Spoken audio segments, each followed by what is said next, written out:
Yo, bro, what's another name for a UA? Replica? Fake? No. I thought you was gonna say that. It's called a UFS, unidentified fucking sneaker, bro. Fucking sneaker. That's what we're gonna call it from now on, bro. Because that's what it is. It's an unidentified fucking sneaker.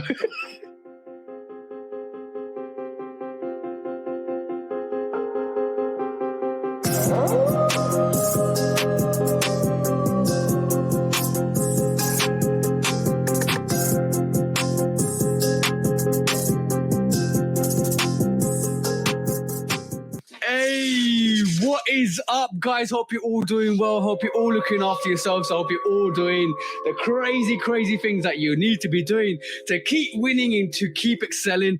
And remember, guys, the Shudo podcast is here. The Shudo podcast is about to take over. So tell your uncles, your aunties, your grandmas, your granddads, your nephews, your nieces, because we're here and we're here to stay. Isn't that right, bro?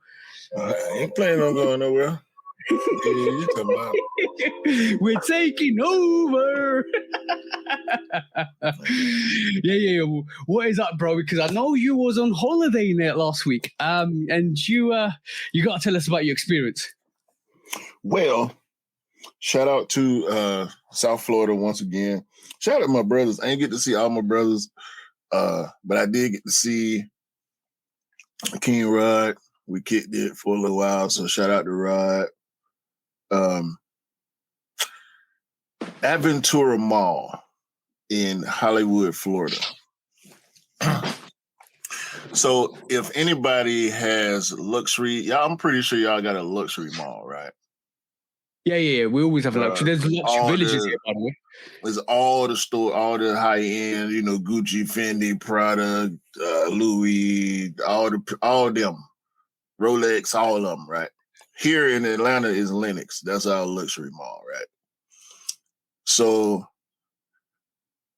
I took my Air Max, right? And I'm gonna try to make this story as short as I possibly can. I took my COGP Air Max, the head-to-head Air Max, is what Nike called it, but the blue and yellow, the Michigan color Air Max. Yeah. I wanted blue socks. I showed you the fit. Blue short, multicolored shirt with blue and yellow, braids hat. Left without my braids hat, my navy blue braids hat. Yeah. And I don't have blue socks. I got white socks, but I don't want to wear white socks. I want to wear blue socks because I'm finna be matchy with this outfit, right? So I'm in this bougie luxury mall in Hollywood, right? And I need a hat. I need a blue braids hat, and I need blue Nike socks if I can get them. Yeah. So that's what I'm going for, because it's a Nike store and a Liz, right? And I look up the Nike store, and it's one of the big, nice ones. Of course, it's in the luxury mall, right? So I go to the Nike store, and it's cool. 2 floors, the kids upstairs, everything that they came out, except the Palomino ones and the UNC ones. All the Dunks, all the Air Max, all the Air Force One, all the everything. I'm talking about the wall had to be maybe 15, 20 feet wide. Okay. Heat. Oh, I mean, plenty heat, bro. No pandas, but all the other Dunks. And because it's Florida. Like I saw a lot of pandas down there. They still on pandas hard down there. But yeah. So I go downstairs to the men's section. Because the women and kids upstairs, the men downstairs. And they got a Nike ID a Nike ID creation factory, whatever thing right there on the spot where you can make Air Force One, custom Air Force Ones, and custom T-shirts. Mm-hmm. So that's cool, right? Men's section, same thing. Everything except UNC's, Palominos, and Pandas. They had dunks up there, bro. A lot of them dunks that we talked about on the release calendar. Yep. They were sitting in there. Those white and denim dunks, bro. Toomblade. Oh, are you talking about the Jordan 1? Jordan 1 low. No. I didn't see those. I know what you're talking. You're talking about the World Made China. Yeah, World Made China, yeah. The World Made Japan or whatever it is. I think it's World Made Japan, right? Yeah, World Made Japan. No, it's World Made Japan. It's a sneaker that come out of Japan. Yeah, that's true. Yeah, but it's a dunk low, white and denim. Crazy dunk, bro.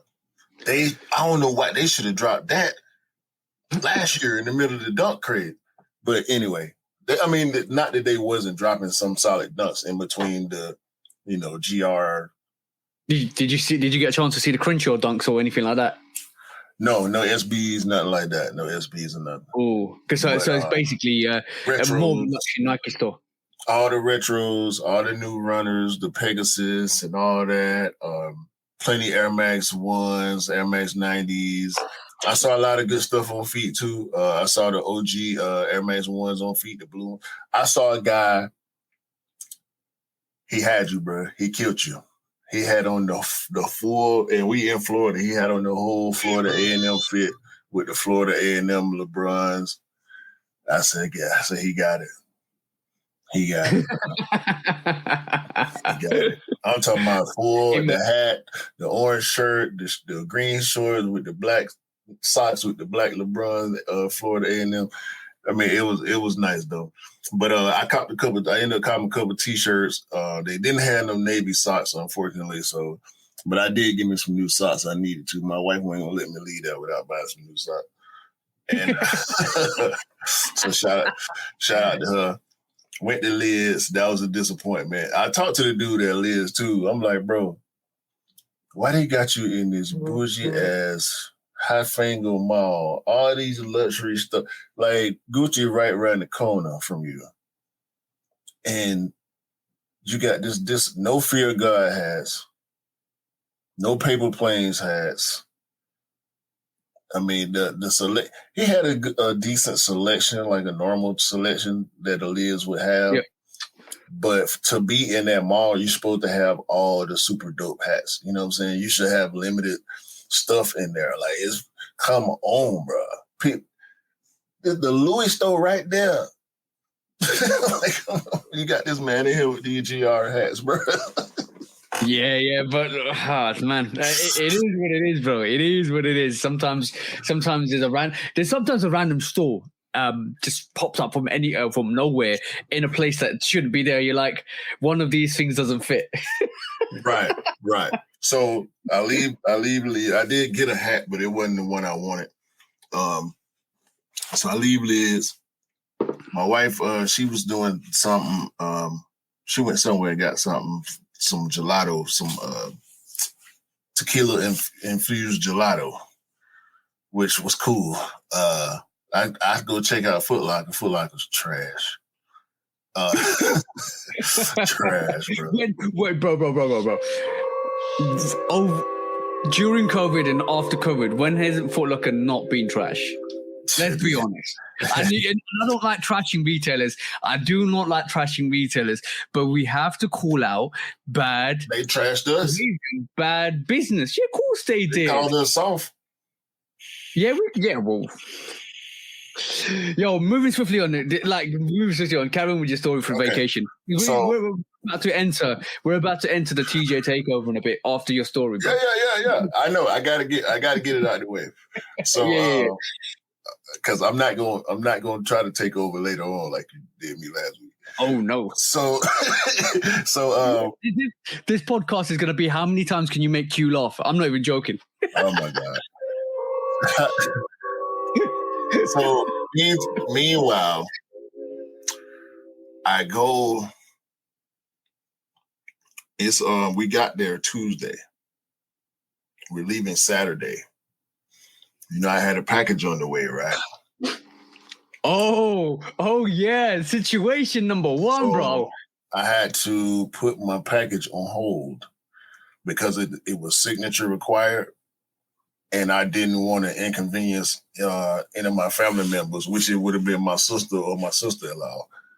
I didn't want to inconvenience them and have them come sit at the house waiting on a package. You know what I'm saying? So I put it on hold at my local access point right down the street from my house. I'm looking at my shop app.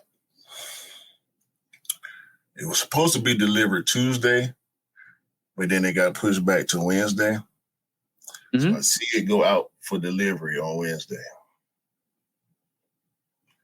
And it's still out for delivery on Thursday. Yeah. It's still out for delivery on Friday. And it's still out for delivery on Saturday. But we coming back Saturday, right? Yeah. So I say, I'm not even finna play with these people, bro. I'm not finna play with these people about my shoes, dog. I'm going to Walgreens as soon as I possibly can after we get after we get off that plane. So we get off the plane, we go to the parking place, get the car. My wife, she was craving something, so we stop at the grocery store, and I'm calm. I'm calm the whole time. I'm calm. It's the calm before the storm, bro. It's the calm before the storm. You know, at that moment in time, your brain is strategizing. You're thinking, this is how I'm going to approach it. No, it's probably not going to go that way. This is how I'm going to approach it. This is what I'm going to say. This is how I'm going to break it down. And hopefully they'll understand what I'm saying. But we know the situation, bro, because it never goes like you planned, bro. It never goes like you planned. You end up saying something. You end up swearing at them. You end up saying, give me my fork sneaker. And it's like, oh, no, bro. Go on. I'm anticipating the story now. Go on. So, and I expect you to pull out the sneaker at the end, bro. I expect you to pull out the sneaker at the end because I want that mission accomplished. We'll see. Oh, okay, go on. My wife come out the store, which is right across the street from the Walgreens. I thought about walking over there or driving over there while my wife was in the store. I said, no, I need my wife to be with me when I go over here. I know now. I know how heated you must have been in that situation. Besides the fact that she was telling me, nah, I don't trust it. Just call Tiff or ask Kiki if they can come.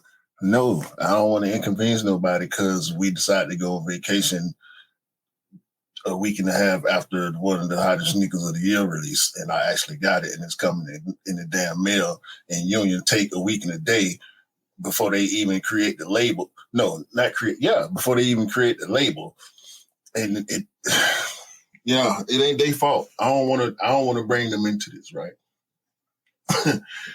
So I'm gonna deal with my problems the way I deal with my problems. Go to this store. And I'm gonna walk in there and I'm gonna ask them for my package. I wish I had DMX growling now. I wish I had DMX growling now because that's what you've been doing, bro. As soon as you see the store.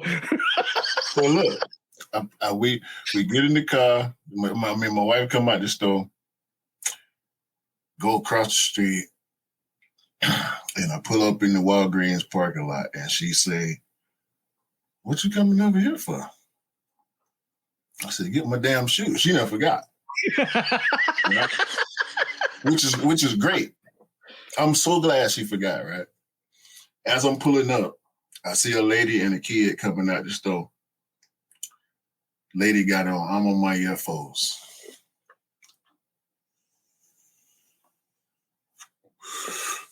I didn't take it as a sign, but I'd like seeing I'm on my earphones outside in a normal environment doing regular activities. You know what I'm saying? She was at the drugstore with her daughter with I'm on my earphones on. I appreciated that, right? Yeah, that's good. That's good. That's a good vibe. So I go inside. I see the FedEx counter at the far end of the store. Yeah. Nobody's there. 2 chicks at the counter work there talking to each other. I said, is FedEx still open? She said, you got a drop off or pick up? I said, pick up. And she put her head down and continued talking, but she was going in her pockets. I was like, yes. She got access, right? Yeah. So she said, what's the name? I tell her, yeah, I know my name. I tell her, that's the last name? I said, yeah.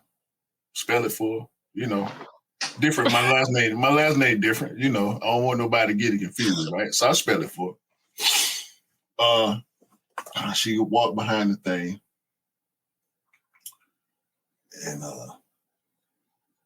she said it was supposed to be, I said, nah, I had it on hold. It was supposed to be delivered Wednesday. She was like, well, I don't know, because they be sending stuff back.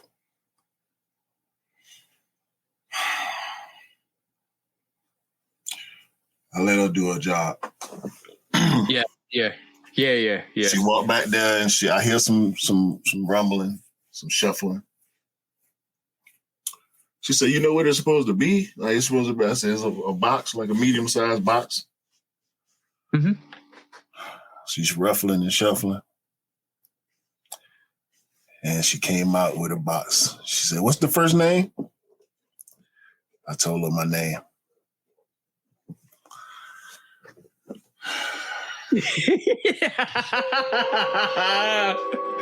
Yo, bro. see, no, bro. See what a little bit of DMX gets you. You just came in and said, "What's my name?" Where's my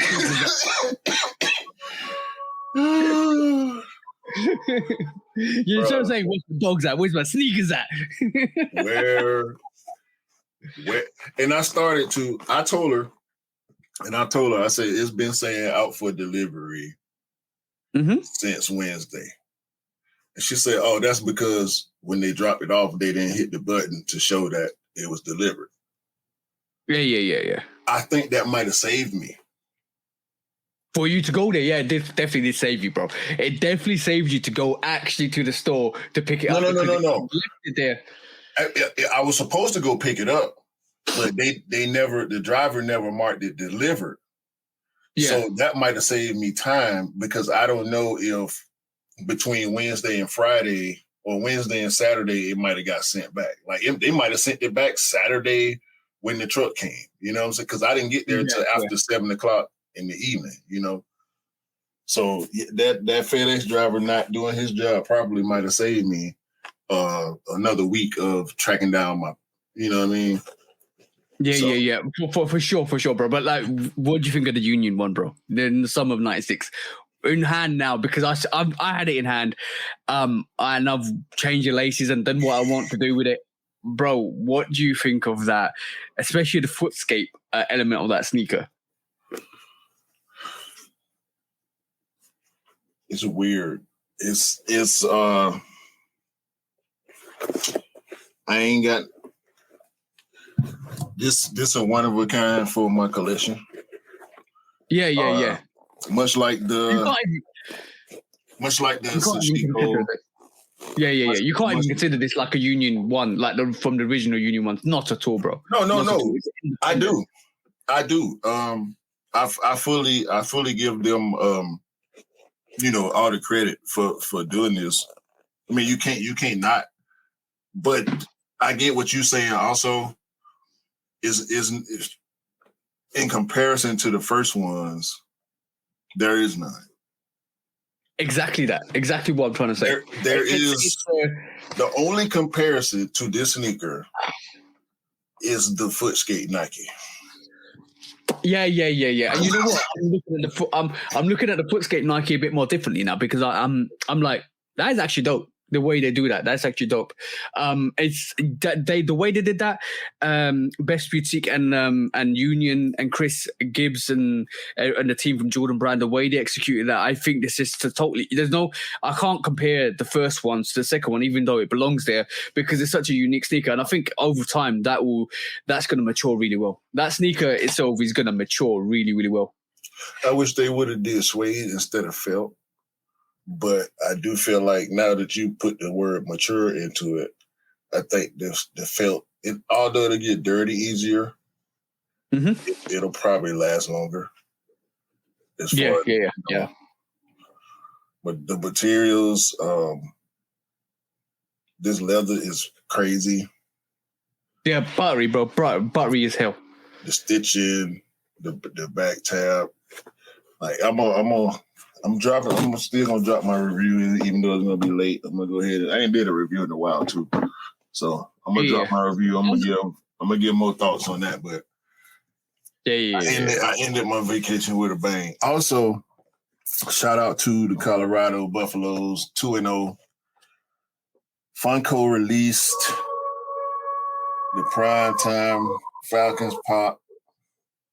It's the only football pop that I got. Y'all know I don't rock with the NFL, but I rock with Prime. So the Deion Sanders NFL pop, number 222. Black Falcons uniform. Yeah. But that was an amazing story. Like in terms of like, I knew your union ones were going to be delayed because obviously you were out on holiday. I knew you was going to put them on hold.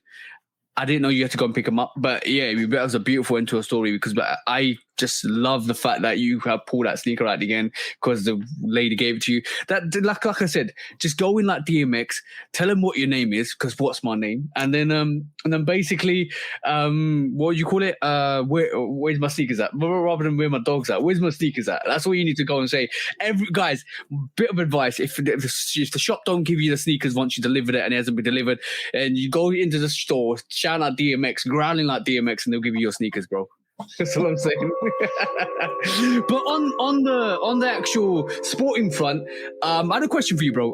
The Rugby World Cup, Rugby Union World Cup has started, and I was just thinking, sitting there this morning, how well do you think American athletes would adapt to the Rugby Union League and the Rugby World Cup? We talked about that before. I think there'll probably be a lot of players that could do it. I don't think they would want to though. Yeah, I think there's an easy adaptation from rugby union to rugby. I'm going to break this down for you, but I think players probably can easier transition from rugby to American football, from my opinion, because I think the heavy hitting from what rugby gives you is lessened. So I think the adaptability for a rugby player to an American football player is easier than the reality from an American football player realizing you're going to get absolutely mullered. I think the biggest difference when we talk about ease of transition with that would be the physicality. I think 100% rugby players would have a better time physically going to the NFL because of how much padding it is and how strict the rules are. Like NFL, I mean, dudes getting jacked up all the time in NFL. Don't get it twisted. Hit stick is real. But rugby, just the amount of constant contact today and the lack of pass, bro, is got to be way different. Coming up playing rugby, the way your body conditioned, is you're going to be tougher. You know what I'm saying? But the difference outside of rules, because it will go both ways with rules, right? Football, American football players learning rugby versus rugby learning American football. That I give that equal playing field because I don't know nothing about the rules of rugby. The game looks crazy to me when I see it. Like I don't know what's going on with the scrums and the way you score and the way offense and defense work. I don't know none of that. But the speed of American football, because of how far and how fast people get to run, I don't see that much running in rugby. So I think American football players will have a big speed and an athleticism advantage versus how much tougher rugby players are naturally. You know what I mean?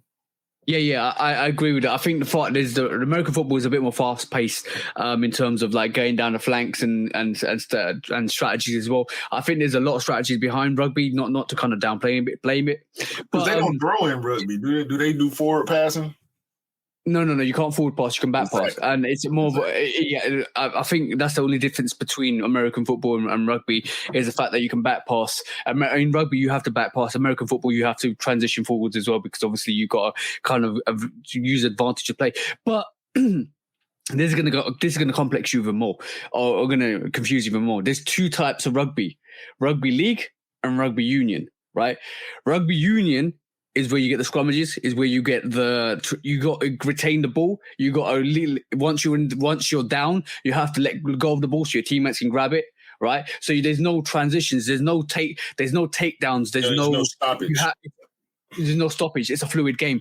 But rugby union, that's rugby union. Rugby league is you have 5 attempts. No, you have 5 attempts, and if you get tackled, you have to roll it back to the other player to carry on the play. So there's a semi-stop, right? But you've only got 5 tries, and on the 5th try, you have to either kick it or give it back to the team, or go for the try, right? That's the only similarities with American football. American football is you got 3 attempts, you got to make the 10 yards. 4 attempts. Yeah, sorry, 4 attempts. Third attempt, 4th attempt, you have to go for a try or kick it or hand it to the team. And but basically, that's the only. Kicking or punting. Punting is giving it back. Kicking is attempting to score. Exactly. So that there's the 4 things. That's the only similarities between the rugby league and American football. It's more closer based to American football, even though it's very different in itself. So there's two predominant leagues in rugby: Rugby Union League, Rugby Union World Cup, and Rugby League World Cup. And this is why, when you talk about rugby, it's so confusing, bro. Like in terms of the 2 differences as well. When I was first getting into rugby, I used to watch rugby union all the time, and then all of a sudden I'm watching rugby league, and they're stopping, and they're giving the ball, they're stopping. All offensive players go off them, and they give the ball back to the teammates, and they carry on the transition. And you're thinking, what the hell is going on here? What am I watching? Is this has the sport been adapted, or has it been changed? It's no. It's the same. It's a different league. It's like a different context to a sport, or different take to a sport, but they called it rugby league, and rugby union's more fluid. It never stops. You got scrummages and all of that stuff. So. It's very different, very, very different. It's if you didn't know, it's like almost like the NFL and the CFL. I'd probably say more like the NBA and the Big 3. Like NBA is 5 players, Big 3 3 players. NBA got a clock, Big 3 don't. Stuff like that. Yeah. And so from that context alone, it is kind of very confusing. If you didn't know, you don't. If you didn't know, you didn't know. But it's a wonderful sport though. Like every single sport, American football, rugby is a wonderful sport to watch. But now, if you didn't know, guys, it's the Love Kick Customs on the TJ takeover, because obviously we had last week Q took over, and basically this week is my turn to entertain you guys and to entertain Q. So quick strikes, bro. We're gonna go straight into the quick strikes, and no sneaker is safe, bro. No sneaker is safe out there for a release, and I didn't know this, and I just realized this, and this. Corporate Gotham, when we originally saw the Corporate Gotham, didn't we actually think it was going to be Corporate Gotham unique sneaker that's not going to come out anywhere? It's going to be a Corporate Gotham official boutique release. It's going to stay in the area, and we might not even see it. That was a rumor at the beginning, right at the beginning. That was a rumor. Well, it seemed that way because that's how corporate that's how corporate does. Corporate, they stay community. Like they remind me of Offspring. The way they stay local. You can buy from them online, but they were gonna do much like, a lot of collabs, they're gonna do their release before everybody else get it. So that's what. So the Corporate Gotham came out on Friday or Thursday. Well, I think it was Thursday or Friday. One of the 2. On the was it the 9th or the Thursday? Yeah, it was the 7th. Yeah, it was 7th. It was 7th of September. But this came out. But you know what? Dell sent me a message. Shout out to you, bro. And that BSTN got on, and it gave me a bit more hope because I'd actually bid on this for 150 pounds, which was actually, and the resale was dropping as we were speaking. It was like 200, 180. I was like, you know what, I could actually snap and get this for 150 pounds.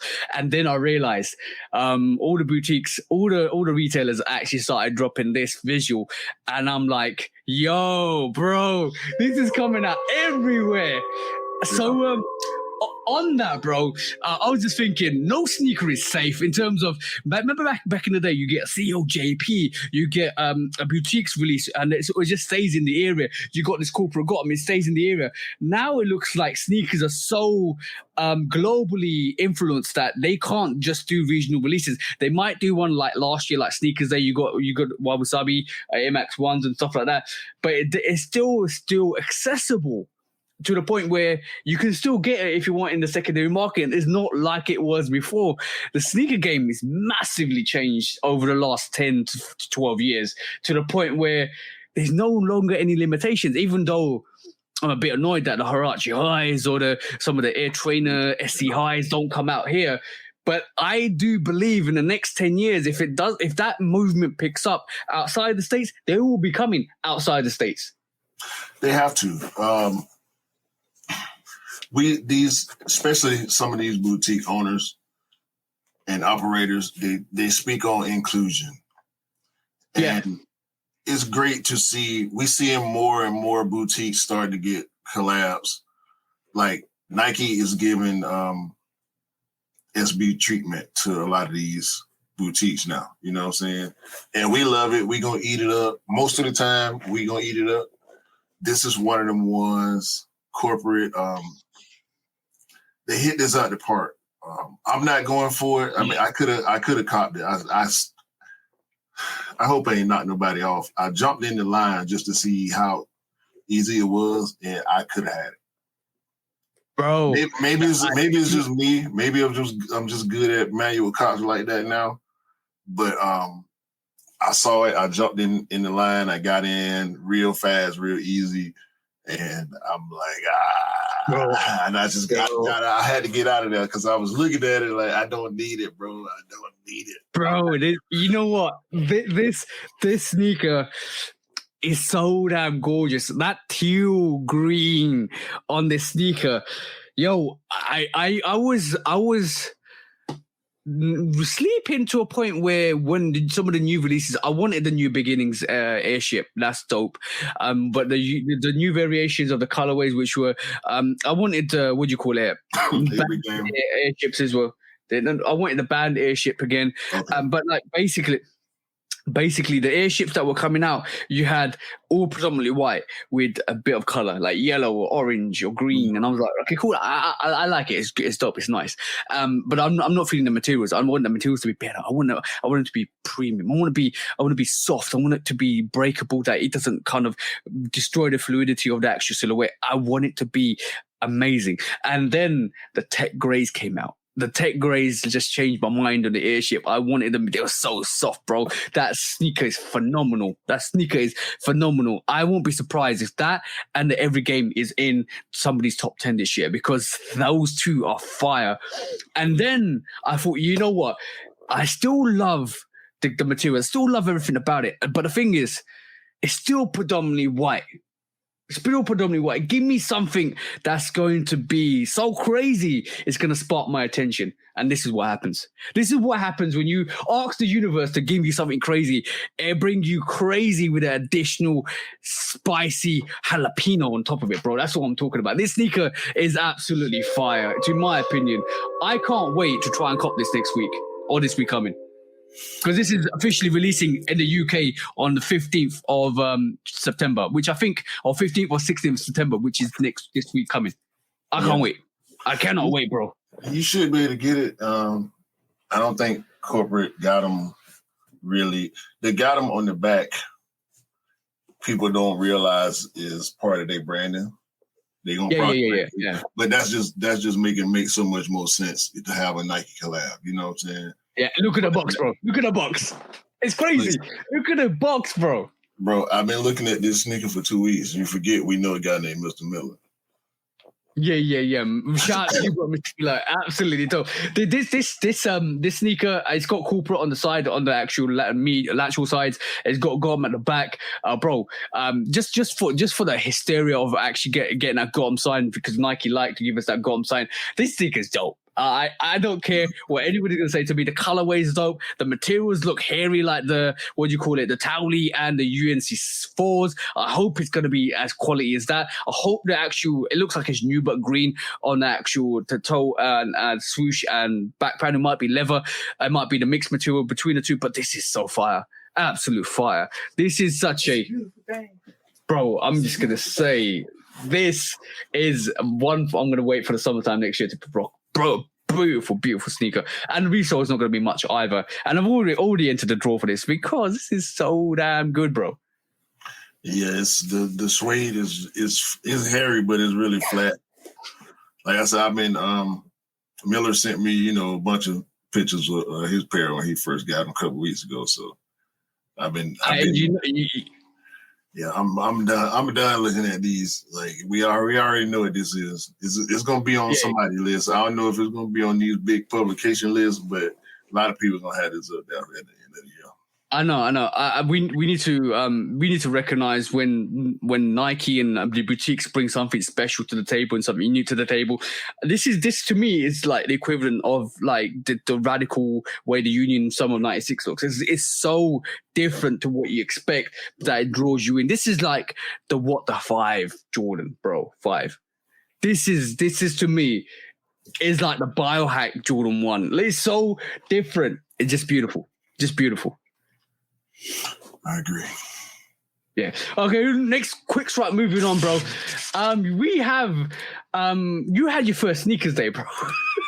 How did that go, bro? Did you even participate? I mean, what was there to do? Bro, lives, events. You know what? This year I totally skipped out on sneakers day. I think I'm totally over sneakers day. A lot of people I talk to are like, was there a sneakers day? I'm over that.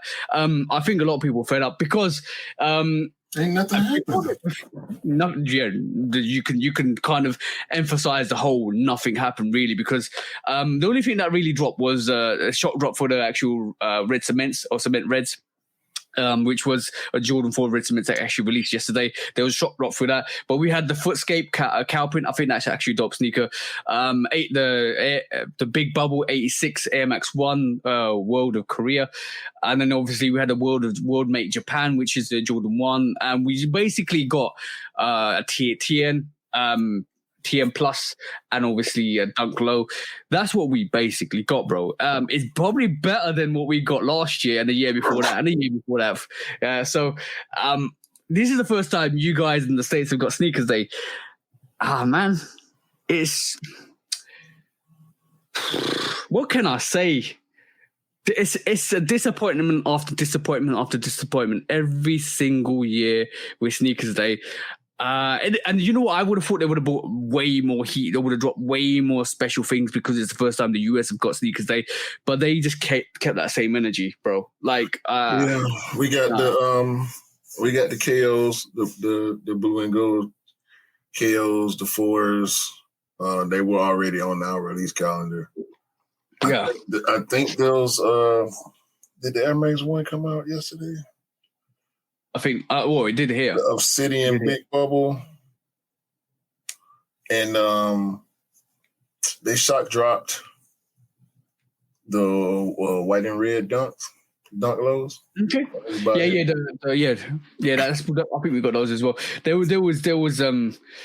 I'm just telling you guys, everybody that's listening to this, like, sneakers day ain't special. It's not. I don't think it is. It's not been special for a while. Not since the first couple of years that they actually introduced sneakers day to Europe and UK. We've had so many silhouettes we actually look at and we're thinking, why did they do that? There's no need to do that. It just doesn't look. It's not something that great. Sneakers day is supposed to be a celebration of sneakers that released in the year. Sneakers and Nike and Jordan brand celebrating with the community. But then you just get you get some nice releases. Let's be honest. Some of these sneakers are better than some of the sneakers I've released previously. You get one shock drop. We had a Lightning a couple of years back. Then we got the Red Cements this year. It is a lot of people, I said this when the Lightnings dropped on Sneakers Day. It was nothing there to entertain. Like there was some entertainment, so there's gun shows and some events. Then you can do like last year was more of the AMX ones, the taxis, and the Purple Canyons that you could go there in the event and see, and then blah blah blah. It's nice, but bro, like, ain't you supposed to bring the special stuff on your birthday? Bro, it's kind of like a placebo at this point. Like, Yeah. They don't tell me the foes, because everybody got those. Yeah, sure, they sold out on Sneakers app. What's new? Nothing. Bringing the footscapes and the 86. Like, people not on them 86s, bro. The big bubble. The big bubble was a moment. We appreciate it. As the culture, the sneaker culture appreciated the big bubble, but a lot of people got it, and you don't see it like that. You don't see it as much as you still see GR Air Max 1. Like, I ain't even want the big bubble, bro. So don't give me this World Make Korea is not a Sneakers Day release. The damn the Obsidian what? No, we good on 86s, bro. We good on 86s, bro. Give us something.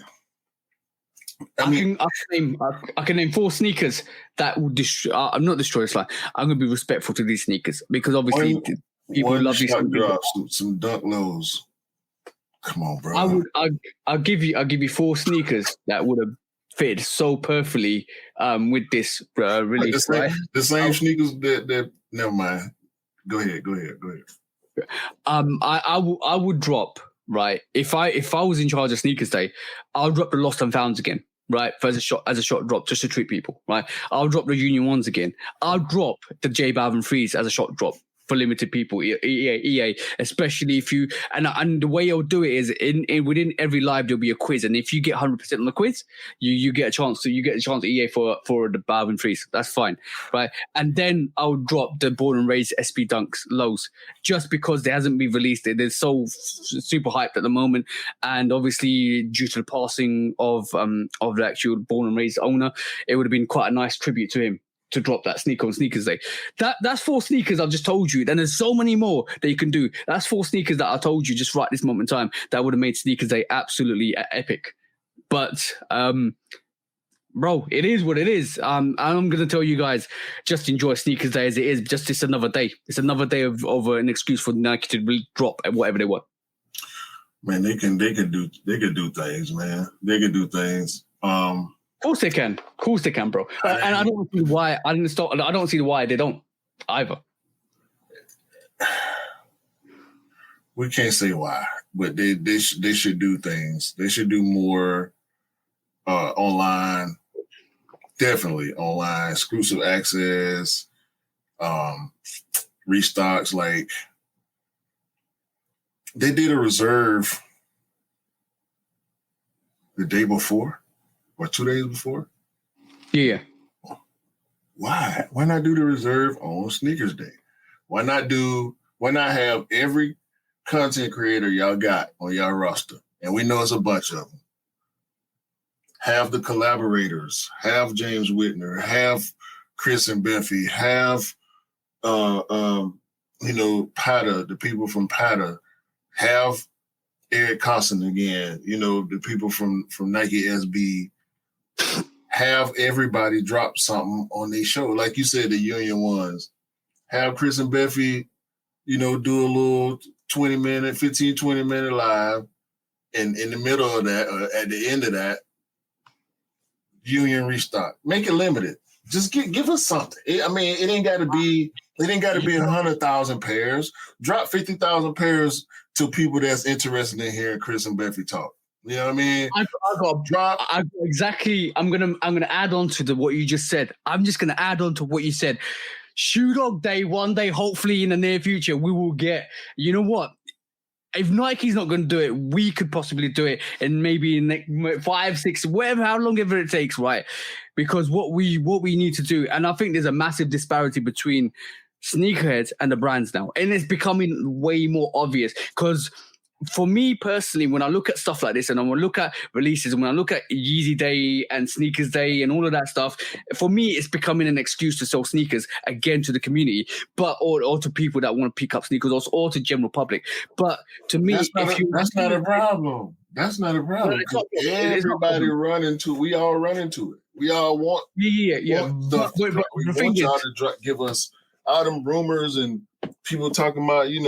People thought Lost and Found was going to restock SB4. I know. All this. I know. And that's because we put it out there. We put it out there as a community that's what we want to see. But the thing is, when you see Sneakers Day and when you see Yeezy Day and you see the disparity between those releases and how many people are frustrated with those releases or how many people are frustrated after those days, when you say it's your birthday, and then let's just say Yeezy Day is your birthday, Sneakers Day is your birthday, that's a special day that you open up your gates to the community to come and showcase what you're bringing, to give us entertainment and stuff like that.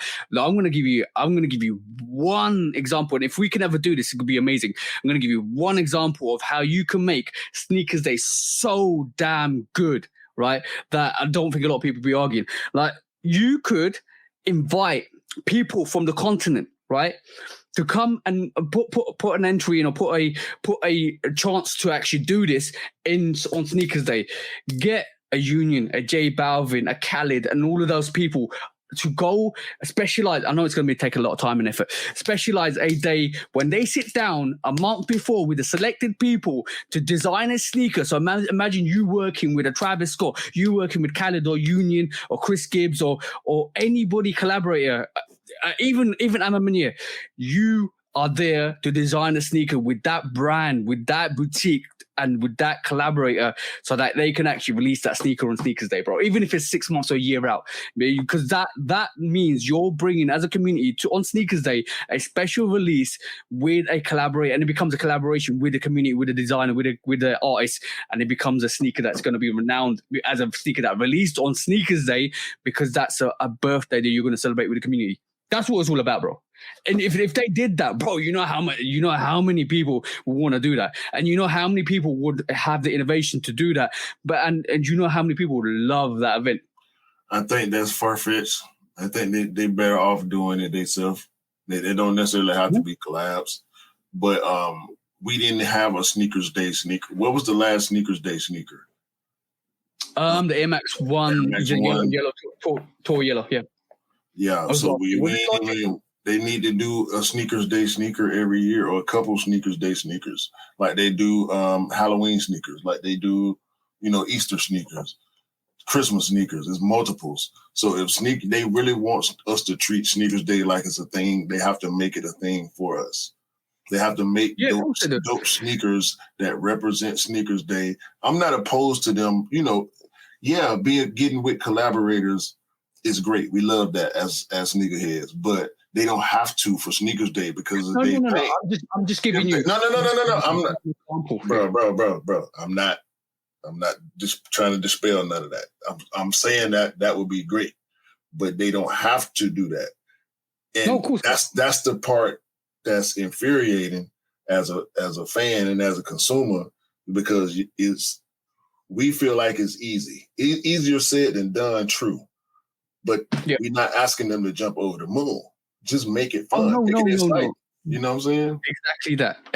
Exactly. But what I'm saying is, right this moment in time, and what you actually said is actually really true. Is it's make it fun, make it special, And a lot of people coming out of sneakers day, and they don't feel that that's the context at the moment. Like let me go through the sneakers. Like Jordan 4 red cement, right? Obviously that's falling on the hype for the Jordan 4. Even though last week we mentioned the Jordan 4 hype is dying, and the resale, like, everybody got that at this moment in time. I think after next year, like I said last week, it's going to die off a bit more until the white cement 4s come out. So for me personally, seeing the Jordan 4 release on sneakers day and seeing everybody get it shows me how much mass produced it is, and the resale on that is not much either. We're talking about £238, and by the time it comes out this weekend, I think it's going to drop down to retail. So that's giving you a prime example of how well the Jordan 4 is doing, right? And it's following the same pattern as the Jordan 1. To me personally, I can see it. Right. So Footscape, for me, is another sneaker that's been reintroduced into the community, which obviously we saw with the Jordan 1 Summer 96, and now we're seeing 2 releases. So the Air Max Big Bubble was a thing from last year coming into this year. Obviously, the Jordan 1 is still off the hype of the Jordan 1 Travis Scott. TNs is another thing that's actually predominantly there, and it's coming into the forefront, and we know about Dunk Low. So everything that's released on Sneakers Day, and especially the exclusive access to the red and white Dunk Lows as well, just shows you that the trend on Sneakers Day is always about what's relevant rather than what the community is asking for. The community is asking for what's relevant. That's actually that's I know. And it's ironic that, ain't it? It's very ironic that Sneakers Day is trash. They need to fix it. I didn't want to say it. You said it. The Nike activist literally said it. That's what I'm saying. But moving on swiftly, because we talked about this quite a lot. Next quick strike, bro. Your Rihanna's back, and you know what? These sneakers. Whoa! What's her name? Rihanna. Rihanna, not Rihanna. Rihanna. I'm going to say like I say. Rihanna's back with the Puma Aventi. And let me just say, these Aventi sneakers, right, these are dope. I don't care what anybody says. These remind me of the classic, Reebok Classic so much when I look at these. These are dope, bro. Absolutely fire. What do you reckon, bro? What's your feelings on these? You said you don't care what nobody says, so I ain't going to say nothing. Yeah. Let me just say, Rihanna's back. I think the last sneaker she did was the Puma Creepers and the Puma bow ties. That one of the sneakers that had a bow tie. But now she's moving on to some really, really nice stuff as well. What would you like to see from Rihanna going forward in the future with Puma? Not this. I think she did. I think she's doing dope things with Puma. To be honest, I like them. I do like them. Okay, I don't. Well, each to them. I think it's a really nice get-up fit, bro. I do think it's bringing it back down to maybe the 90s in a way. But I like them. I like them a lot. What? Okay. Nothing was said by Q because he's like, I don't know what you're on, bro. I think they're nice. I think they're nice. You're not gonna get me to talk bad about Rihanna, so I ain't got nothing to say. Moving swiftly on. If you're looking out for those Rihanna sneakers, I think they're coming out shortly as well, which would be quite good for anybody that's looking out. I think it might be coming out this weekend. But yeah, the Rihanna's Aventi is coming out soon, guys. Watch out for that. And if you want it, you should be hopefully available to get. But Puma's doing their things, which is great to see. Next quick strike, bro, is probably more of a talking subject. How do you feel about sneakerheads selling their limited sneakers outside of the retailers? I'm talking about when a sneaker sells out. Have you ever been in a situation like that? When a sneaker sells out, you go into the store, it's not there, you walk out, and there's somebody stood out there trying to sell that sneaker for like another $100 on top of it. Yeah, I told this story over here at the beginning. Like, oh yeah. The Bread 4s in 2019. I go to the mall, I line up. I end up being the fourth or fifth person. I was in a line full of resellers and detractors. I dreaded hearing the conversations around me in that situation. It was a lot of politicking going on. It was a lot of it was some line breaking going on. Long story short, they didn't have my size. So I just got out of line and took my chances. No sooner than I left out the mall, one of the dudes that was in front of me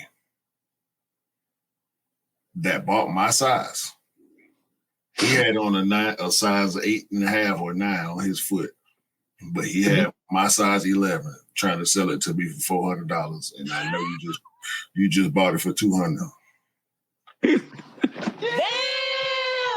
I want to slap that little dude, bro. I wanted to slap fire off of his lip, bro. His bottom lip in particular. Yo, bro, you could have just given him $200 and slapped him for the change. There you go. There's a receipt as well. Bro, that shoe was $216.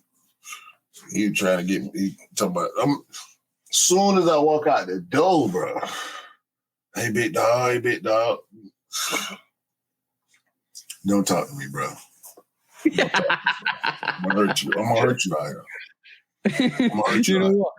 I think that's the worst case of doing business, because not only are you kind of talking to somebody that's feelings have been hurt by a release because they've just missed out on it. They haven't got the pairs that they wanted, but you have to rub salt in the wound and actually say, here you go. If you paid me an extra XX amount, I'll give it to you. And I'm like, no. See, that's how I ended up with the 10.5 on the bread folds. And I wasn't as well versed in all the avenues at the time. So that was my fault. That's why when we had conversations about people getting beat, and I speak from personal experience. Like when I didn't know, I didn't know. You know what I'm saying? I knew enough to not get scammed. But I think that's a cultural, that's a social thing. Like who you are as a person, whether or not you'll be able to detect a scam or not in any aspect. It's streetwise. It's talking about being streetwise.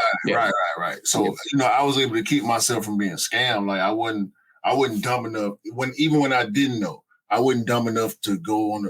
I'm looking at black metallic 5s. I had been looking at black metallic 5s for years, right? Before I pulled the trigger, because I knew enough to bypass what was too good to be true. You know what I'm saying? Yeah. So I think I heard story. I've never been approached for a sneaker. I've heard stories. And the only time I've actually was approached. The other way around too. I know people that sit outside of releases trying to buy off people. Yeah, that's what happened to me when I got the Yeezy 350 Triple Y. I went and picked it up, and then right outside, you know what is the audacity? Right outside the Adidas store, somebody comes up to me and says, "Oh, are you selling them?" And I go, "No, I'll give you this one." No, I don't want it. And you know what? For a joke, I said, "I'll give me £1,000. You can take it." And he goes, "No, I'm fine." So get out of it then. Get out of there. Like literally, I was never going to sell it to you, but get out of here, bro. And I customized them to actually, mid-October 350s. Yeah. But for me, for that whole context for me was so funny. The fact that I know a couple of people that have actually been approached by people that have tried to sell them sneakers on the release day outside the store that they actually picked it up from. I think it happened to Scott with the Lightning Force when he went down and there was somebody trying to sell him the Lightning Force for like another £100 on top. Like, get out of it, bro. Like literally, what the hell are you talking about? And then that happened. I know a couple of other people that have actually had the same situation, but I think what these people don't realize is you're talking to upset people that actually try to get the sneaker, and then you're trying to rub it in their face that you actually got it at your size as well. And I think that irritates people. So if you don't want to get a slap, and you're trying to resell sneakers, don't stand outside the store trying to sell the sneakers after release day, because you will get a rightful slap from somebody that'll probably teach you a lesson of how to replace your teeth in your mouth one day. That's all. I'm trying to tell you, I get all the way away from me. You just standing in the same line. I see you. Bro. I'm looking at your foot. I know your foot smaller than mine, bro. How you walk out there with my size? and I could. You know what the worst thing is? If somebody that was stood behind you actually picked up your size and you could, because you went in and they said they didn't have your size, and the person behind you picked up your size, and you're like, I thought you didn't have my size.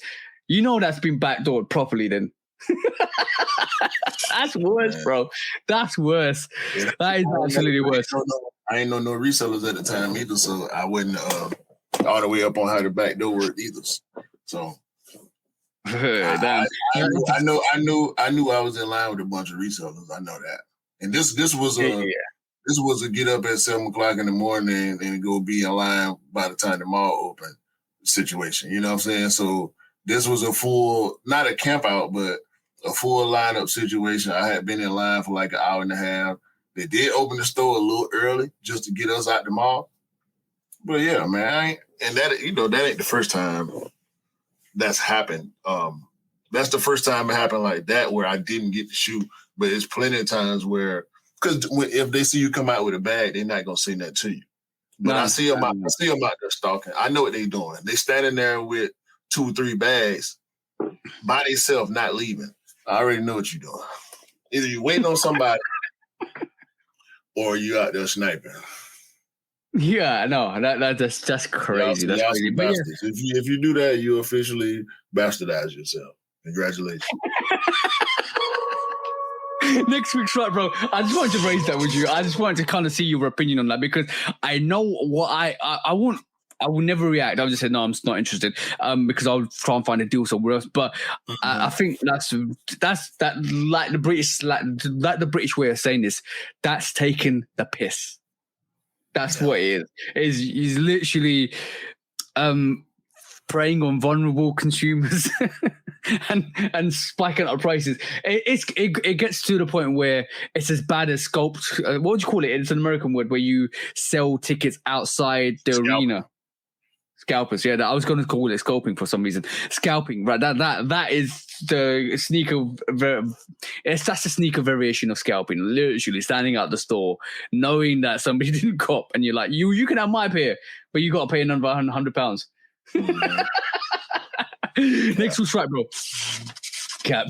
Right, next week's right is this beautiful thing that we call a collaboration. It's a beautiful thing that we call Mischief, and it's Mischief's new collaboration, and they do a lot more collaborations recently. It's Mischief's new collaboration after the after the Big Red Boot, which obviously Bape looked like they want to do something with the Big Red Boot, but it looks like Mischief has got a collaboration with Reebok on the big Boing Boing tech, with the Boing Boing tech. I don't know what sneakerheads will be interested in this, but I like it. Yeah, I mean, as long as you tell me Mischief, I'm with it. I wonder if that Mischief button has actually got something special, like he ejects you out the sneaker. Nah. I mean, I wonder if they just put multiple pumps throughout the sneaker. I don't know if they would. Oh, that would be a lot. You know, be really funny. If you press that Mischief button, it kind of it goes into Transformer mode. Transformers, Mischief's in disguise, and it kind of turns into a Mischief sneaker. Nah, it's already a Mischief sneaker with 4 pumps on the side. Yo, bro, that's too funny. I like it. I like a pump on the lower, the bottom of the tongue too. The lower part of the tongue got a pump. That's crazy. I'm with you on this, right? Because I do feel Mischief, anything that Mischief are doing, I'm actually enjoying. I'm actually enjoying the whole trend that Mischief have got, especially when they're collaborations that they're doing with Crocs, and then there could be a potential Bape collaboration with a Big Red Boot. They kind of gone from taking away from different creators and silhouettes, and now they're doing stuff officially because they have the chance to actually. You know what it was in the early stages. Where I feel like with Mischief, it was we want to do stuff with the big brands, but we can't because we're not big enough. And now they're big enough. Now they're actually reaching out to like Reebok and to Crocs and actually doing official stuff rather than just taking what they've got and actually mismatching it. Like in terms of the Vans, the wavy baby. If they did the wavy baby now, and they went to Vans, I think Vans would probably be more open to them to do a collaboration with them. Might be too late for the wavy baby. That shoe wasn't practical neither. This Yeah, stuff they doing. I'm giving it as an example. I'm using it as an example. Like if the Wavy Baby didn't exist and they had that in the time, and if they reached out to Vans, I think they will be more open to doing that collaboration because I now officially believe Mischief is becoming a renowned brand within the community for what it does. But that's the thing with that the Vans part, the butterfly effect would cancel out whatever they got going on right now. They needed the Wavy Baby. They needed the controversy with Vans so they could get here where they are doing official collabs. And I would also venture to say, if I was a brand, no disrespect to anybody, but like a lesser tier brand, or a lower level brand, I should say, in footwear, I would definitely be reaching out to Mischief. I wouldn't be waiting on them to reach out to me. I need that look. Yeah. I need that buzz. I need that hype. You know what I'm saying? That they bring. But you know what really changed with the trajectory of Mischief is they went from taking sneakers to doing collaboration to now actually brands and boutiques actually trying to call out Mischief to actually do a collaboration with them. And the prime example I'm going to use was last week when Bape came out and did the big red Bape and did all their camo on the big red boot to showcase a fashion show. So that to me is an indication of we see you. This is what we want to do with you. I know it's not like a legit collaboration, but if you want to do this, let's do this. And that was like Bape coming out and saying, come on, we're here. If you want to do this, let's do this. See what I'm saying? Even though Mischief could go and sue them potentially, but no, they can't. Hey, you can't.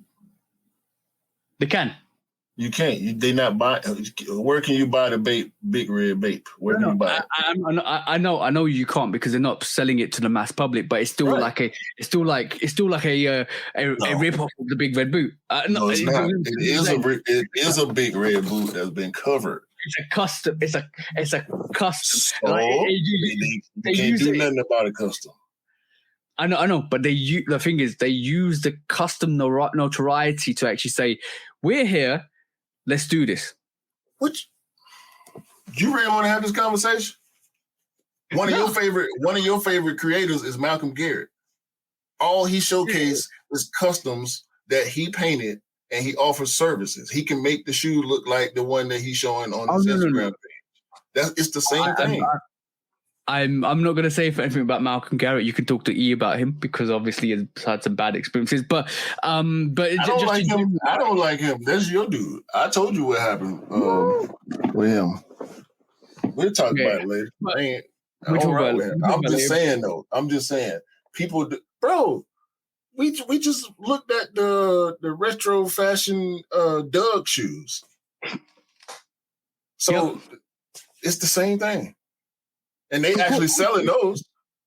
Yeah. That's a different matter. But like, I think Mischief have come a long way, and it's been a brilliant strategy to see over the years because I feel like they went from a brand that wasn't well known to a brand that is now like, yeah, it's just Mischief. What do you expect? Yeah, bro. It's. I'm gonna be mad when if they stop doing stuff like this. Don't stop, can't stop, won't stop. That should be their motto. Rather than just do it, it should be can't stop, won't stop. But I feel like they striking the iron while it's hot right now. They pumping out, no pun intended. It just happens. Yeah. They pumping out everything that they can right now while they still popping. You know what I'm saying? Yeah, strike while the iron's hot. That's what you call it. And that's what they're doing, which is great. But I can't wait to see what else they're going to do because it's going to be quite phenomenal to see some of the models. I do hope that Nike give them a chance because it'd be quite interesting to see what they pull off with Nike. But at the moment, they've got Crocs, they've got Reeboks. They're probably, let's just see if they do anything with like Adidas or Puma and stuff like that. That'll be quite interesting to see. But apart from that, bro, congratulations to Mischief to do it once again, bro. Pumping, like, you know what? It's pumping up the game. Let's just be honest. That's a proper fun there. Right, moving swiftly on. Next quick strike, bro. Jordan releases for the holiday season 2023. I'm going to do this as a for each individual sneaker. We're going to do a loose shoes or dump. So satin breads. What do you reckon? Loose shoes or dump, bro? Lose. You want to lose them? Yeah. So you're basically giving it. You're not going to pick them up. You just give it to the community. We've got the suede Royals. Shoes. Ooh, I think I've got the same choices as you, bro. Because I think I'm definitely looking to get those suede Royals. I'm not into satin sneakers. We got the Napoleon Dynamite Jordan 11s. Dump. Yo, bro, and I could have done. We've already talked about this so many times because they could have done it so much more better with that kind of colorway. But the gratitude 11s. I don't know why they didn't call it a gratitude 11. They should just call it DMP 11s, in my opinion. But yeah, the gratitude 11s. What do you reckon, bro? Loose shoes or dump? Choose. Choose, yeah. I do like them. I do like them, especially the leather uppers. Next on this radar is Cherry 12s, bro. Cherry 12s. Choose. Yeah. Same here. I'll do the same thing. Those Wheat 13s. Lose. Okay, you gave it to me then. I'm definitely picking that up. Yeah, I know. So you got the suede. Was it suede or Nubuck? This is probably Nubuck. Jordan 3s. Choose. What's the official name for them again? Sheesh, I can't remember. It's a women's exclusive as well, but I think it's off. No, maybe didn't. I can't remember now. I really can't remember that. But it's similar. It's called anthracite, or off the new war or something. I think it's anthracite. I think it might be off noir. I was actually had off noir in my mind, but yeah, guys, let us know what it's called. I totally forgot what the name is. But yeah, definitely like the black cement 3s. I probably will pick that up. Yo, the fair 3s, bro. The fair 3s. Lose. Shout out to Cam. Oh, you got the same mentality as Cam with these? No. No, I'm just shouting him out. That's just that's a side effect of the way Cam collects. It's an unfortunate situation for him, but it's a fortunate situation for everybody that's not as good at it as he is. So it's kind of like a win-lose situation for me personally. I'm glad that people that wanted them to come back will be able a chance to get them, but I wish Cam felt differently about it. These coming out don't undervalue his pair. No, because he has the old pair. If anything, this release will increase the value of his pair. But I think these are. Go ahead. I think these are slightly different as well. I think they're slightly different than the actual older releases. I mean, it's up to him now whether he feel like letting everybody know that he got the OG pair. So. Yeah. How comes you're losing it though? I don't like it. Really? No, I never did. Do you like the fair 4s more than the fair 3s? Yeah. Yeah, I think you remember. I remember you saying that too, actually. Moving swiftly on, the Mauve Jordan 1. No. Oh, you're not feeling that at all? No. I'm on the fence without the yellow. Yeah, I do agree with you on that. Okay, the olive 4s now. You're thinking about this one because that's a hard sneaker, bro. I'm gonna lose it. Ooh, that was a difficult choice. I can tell. 100% difficult choice for you. I got the patchwork 3, so yeah. I feel you on that. It's actually it would have been quite interesting if they did that actual patchwork 4, similar to the patchwork 3. Yeah, but they need to just drop that damn Lady Made camo, bro. Let her do the Woodland. So we don't need the friend. I mean, the friends and family is crazy, but let her do a Rattan or Woodland or something. And yes, that is a hard sneaker, bro. That is a very hard. There's a camo, bro. Oh my god, that's on my grill list for sure. Yep. And it's attainable. It's attainable too, but it's just so damn expensive. Yeah. You got to get the mullet to get that one. Last two sneakers. All right, bro. All right. Our fears have been realized with the Jordan 4. Jordan 4. Jordan 5. What do you call it? You wouldn't call it Georgetowns, yeah? It's not Georgetown. It's Midnight Navy. I know it's not the Georgetown. And I'm dumping it. Yeah, and we're Jordan 5 fans as well. I'm gonna actually have a look at this when it actually releases, but I'm not feeling this. It's giving me Oreo 5 vibes again. Yeah, it's a blue Oreo. Last but not least, Aqua 6s. Dump. Ooh, so that's an interesting lineup. That's definitely an interesting lineup. But obviously, we didn't see anything but the J Balvin 3s or the Year 5s. If it was on this list, it will instantly get chosen. But yeah, I'm surprised that they actually renamed the Jordan 11 DMP to Jordan 11 Gratitudes. I don't understand that. It's not a DMP because the leather changes the silhouette, so it's not a DMP. Yeah. Yeah. They have to do something, either call it go reimagined again, or give it a different name. We've talked about this. Jordan 11 never gets a collaboration, never gets a revamp. It always just is the Jordan 11. This is a revamp, just like the Jubilee putting the. I'm talking about special names. I'm talking about special names like calling it like the 85 or like the Jordan 1 85 cut or the reimagined or the comfort or not. We don't see that. We just see a Jordan 11. Only thing we saw was the adapt. You know what? The really ironic thing with these two sneakers are the Napoleon Dynamites and the Gratitudes, right? Is I'm going to call it the Napoleon Dynamite because it's just such a total waste of a sneaker, to my personal opinion. Even though it's for female sneakers, but this is like when the Jubilee 11s came out and they did a men's run and a women's run, and they were exactly the same. Tell me, except for the outsole, what's different with the Napoleon Dynamites and the Gratitude, except for the fact that it like in terms of color blocking, I know the material is going to be different.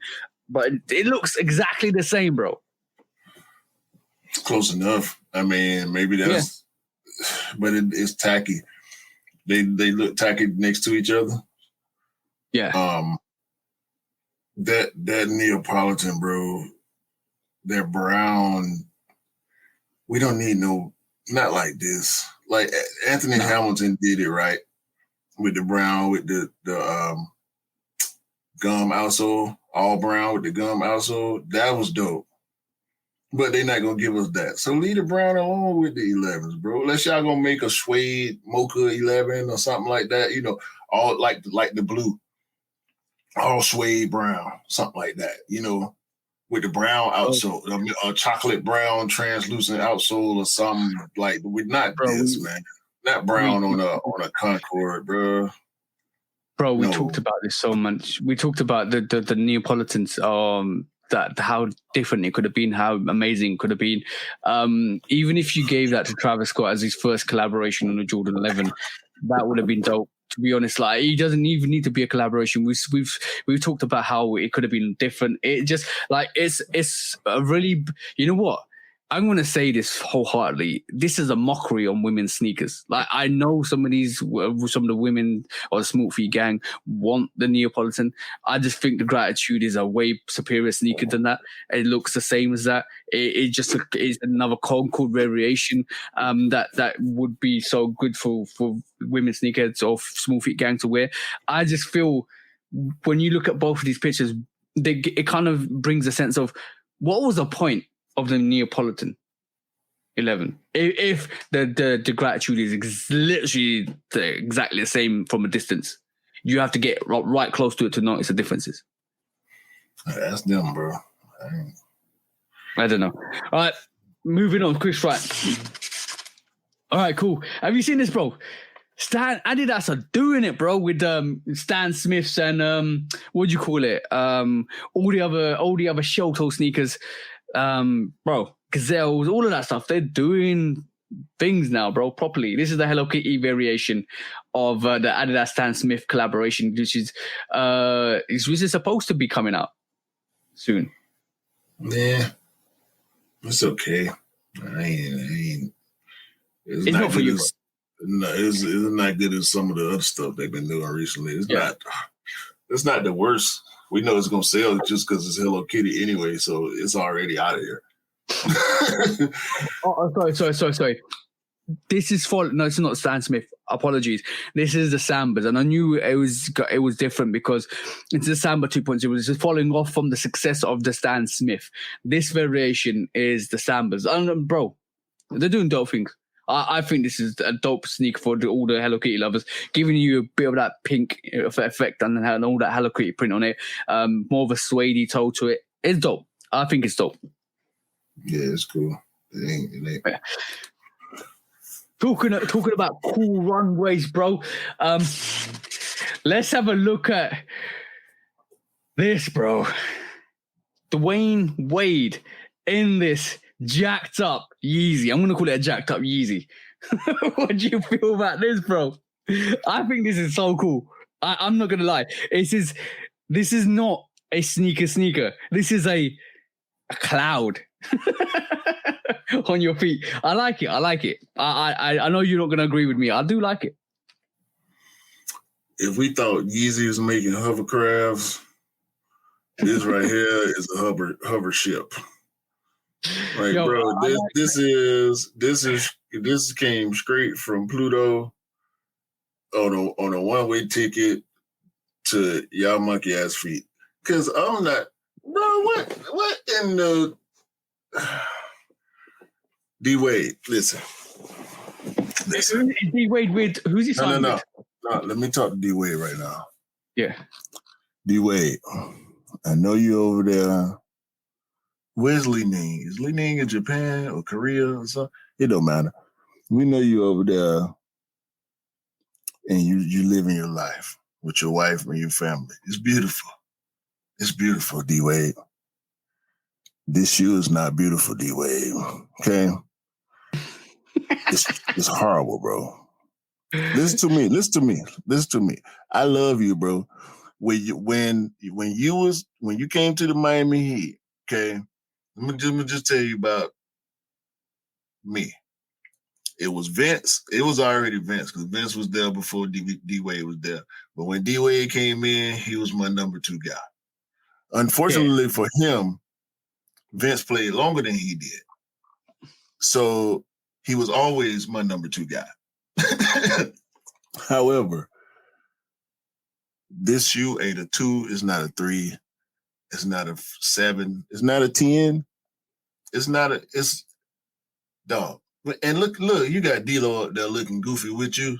Don't bring other current NBA players into your foolishness, D-Wade. They still playing. They still got contracts to make. You know what I'm saying? You got this man out here wearing these 8 feet tall spacewalkers. And bro, come on, dog. You going with this? That what you telling me? You rocking? You going with this? Listen, go look right now. Go look up. No. Go to the Joes. Don't skip the Joes. This looks like the Michelin Man on his feet.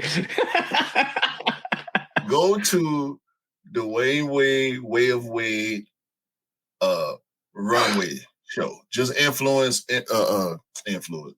Google research this, bro. Them Derrick Rose Yeezys. Yeah. The Derrick Rose Yeezys, was they foam runners? The Derrick Rose Yeezy foam runners ain't got nothing on these top. I thought them was goofy. Dwayne Wade done broke the goofy scale, bro. This a whole nother level. This should have been a leading Way of Wade Mischief collab. That's what this should be. Yeah, bro, Mischief should have been in on this, man. Somebody on social media, Michael Bond, say a shout out to you, bro. It said it looks like a Mischief boot and Yeezy had an affair. That's too funny. I'm gonna say it's very different. It's a very different look. Bro, like shout out. Is they going out or they going to hoop? I can't tell. Like the outfits, he got on a trench coat and a hoodie with some jogger slacks. They look like slacks and he got a crease in his joggers, bro. Bro. bro. I'm gonna say one thing. That, like, we might laugh at this, and a lot of people will definitely buy this. Especially once Yeezy's done, and there's no Ain't nobody buying this shit, bro.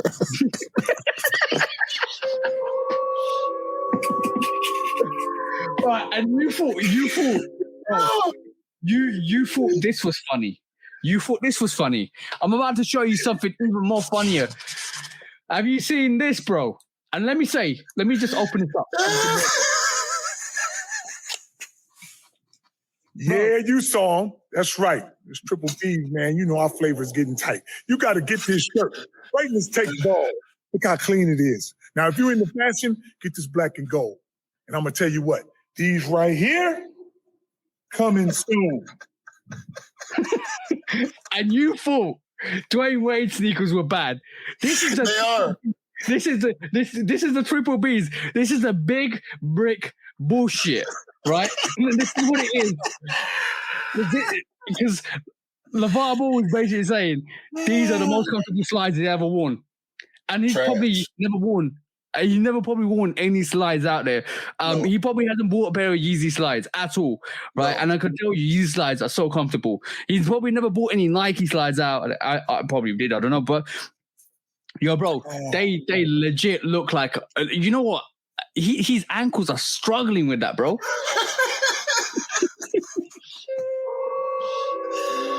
Hey man, listen, man. It's a big brick bull shirt. Let's just be honest. Okay. You know what, LeVar Ball, you can't even. You know what? He became from a laughing stock to not even being able to take him seriously over the years. What a downfall! All right. Okay. LeVar, let me holler at you right quick, LeVar. Mr. Here we go. Uncle L. I love it, okay?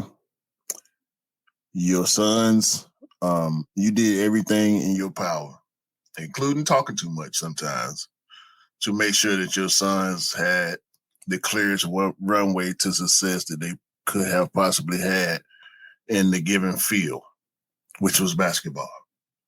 Mm-hmm. You're a great man for that, LeVar. We appreciate that. When your wife fell ill, you was with her. You so much so where you left your sons to continue to dream on their own while you took care of your wife, the mother of your sons. We applaud that 100%, LeVar. As a husband, and I know TJ is in a long-term committed relationship as well. We appreciate that. Take all them damn nasty slides and basketball shoes with you, bro. Melo signed with Puma, bro.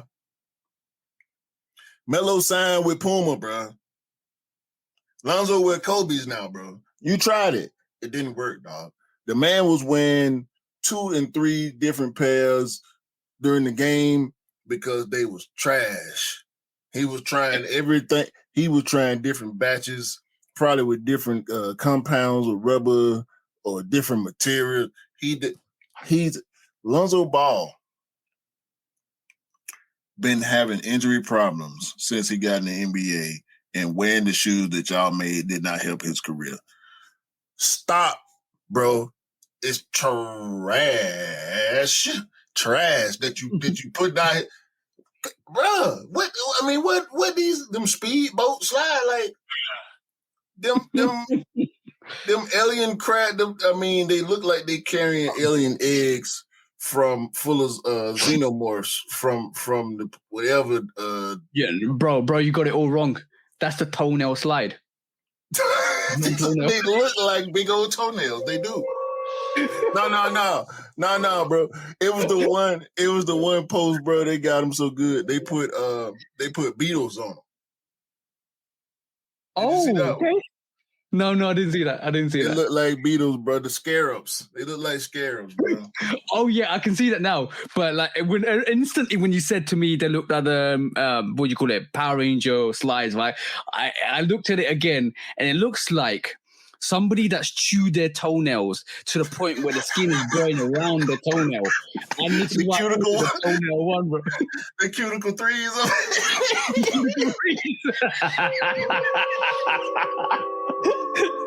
Yo, that's a big fat toenail there, bro. That's a big fat toenail slide. The pedicure slides. No, I need a pedicure slide. That's what it's called. I need a pedicure slide. Man, if you don't get them old man pediatric, and they look, he trying, bro. He trying.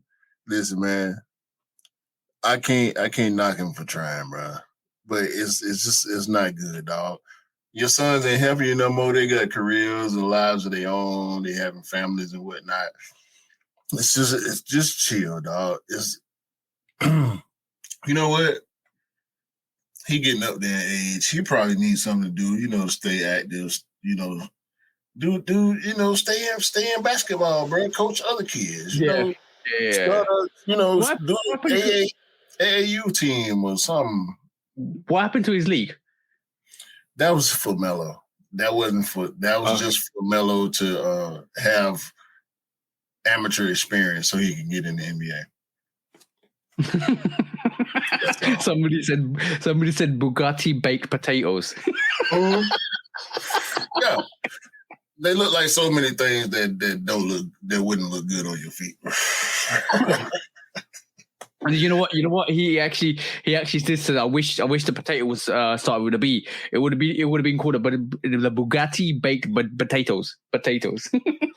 You might as well call it the Bugatti baked potatoes, but that's a whole load of bullshit, man. Seriously, I can't believe that he did that. It was really funny to me personally.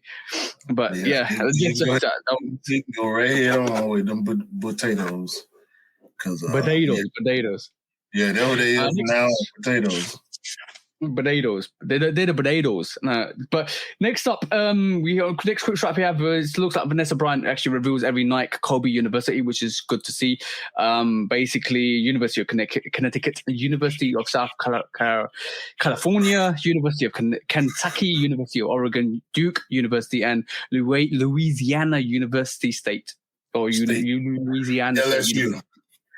UConn, let me say it, go back to the list. Let me say it the US way. UConn, South Carolina, Kentucky, Oregon, Duke, and LSU. So you don't know, obviously, because you don't live here, but no. Yeah. Rarely are the big schools said all the way out. Like when you say Kentucky, we know you talking about UC, you know what I'm saying? University of Kentucky, story basketball school. They deserve it. Big Nike athletes came from Kentucky, played at Kentucky. South Carolina, I don't know of any big Nike athletes that came from South Carolina, but as far as I know, they keep a pretty good program, so shout out to them. Kentucky, we know Devin Booker, Anthony Davis, big Kobe guys. Anthony Davis and Book both got some of the sickest Kobe's on foot. Outside of DeMar DeRozan and PJ Tucker, when you think Kobe sneakers, you think Anthony Davis and Devin Booker. Oregon, we know Oregon. I mean, Nike started in Oregon. Oregon get all the dopest Nikes. You can say UNC, but no, it's Oregon. It's Oregon, bro. You think Oregon, Nike, the O and the swoosh, they just go together. You can't. Yeah. Duke, I mean, Brandon Ingram, Jordan, Zion, Kyrie, list goes on and on. Nike athletes from Duke, makes sense. And LSU. Mm-hmm. I feel the same way about South Carolina as I do about LSU. We know Shaq was not a Nike guy. I can't think of anybody else right offhand that was a big star from LSU as far as basketball is concerned, but LSU is purple and gold. So, yeah, give them Kobe's. They're Nike school. They're Nike school. They're purple and gold. give them Kobe's. Yeah, it's good to see. It was really good to see that the whole. You know what? After Mamba Day, we actually saw this notification on the news that the actual universities are jumping on board and they've official Kobe universities, which is good to see, bro. Because the legacy keeps continuing growing, which is always amazing to see, bro. Absolutely amazing to see. Yeah, 100%. Right. Now, next up, bro. This is another funny one for you. Oh, this is the Shrek Crocs, bro. The Shrek Crocs, right? This is basically coming soon to anybody that wants it. And if you love if you actually love the show, if you actually love the movie Shrek, this is perfectly up your street, bro. But Crocs are doing what Crocs do best. Oh. The Shrocs are hit harder. If you guys are watching, if you guys are listening to this, go and watch the podcast 135 minutes in, and you'll see the Shrocs, which are basically a rip-off from the Crocs, but it looks similar. But my question to you, bro, is I didn't know I was gonna do this, but I'm gonna do this. Are you gonna pick this Dwayne Wade? Oh my god! Or attempt at a Yeezy? No. Are you gonna pick? Are you gonna pick the big baller brand slides, or are you picking the Shreks, bro? Lose. So you went dump lose, yeah? No, you no. In this, no. This ain't lose, use, or dump. This is lose, dump, and dump. I'm changing the game. We changing the game today. It's lose, dump, and dump. That's what I'm choosing. I don't care what the rules are. If I broke the rules, then I lost. So I don't get now one of them, right? So I win. All right, bro. A new movie coming your way. Lose, Dumb and Dumber. No, man. I'll say okay. So which one is the worst? The big baller brands slide trunners shoes slipper mock is the worst. The slipper dipper clipper. That's what it's called. The slipper dipper clipper. If you can get that out in one way, in one sentence, that'd be good for you. But I struggle with that. And it don't matter. It don't matter what order you put the words in.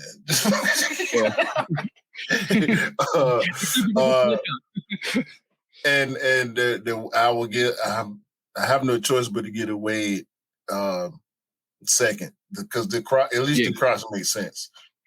Yeah. The Crocs are probably more of a collaboration with Shrek. Definitely, it is. And it's dope. It makes sense for what Crocs do. The gibbets, it's green. It's got the skin texture, like not necessarily texture, but the print, the skin print, like actual ogre skin. So yeah. And Shrek is a great movie. They did too much with Shrek. They went too far with it, but yeah, Shrek is but the first one at least I know for a fact is a great movie. Shout out to Eddie Murphy too as Donkey. Donkey stole the show.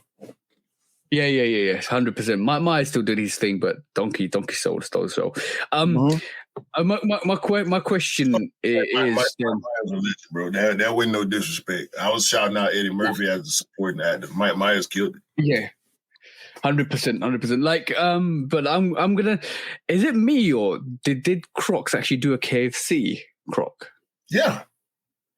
I somehow it's been erased from my memory. I just remembered it as soon as I saw everything, bro. The cinnamon toast crunch, Reese's, the pigeons, and yeah. The Lightning McQueen went crazy for some reason. For some reason, London Queens are crazy. For some reason, I thought it was a dream. No, they did it. I was getting notifications for it every day when it dropped too.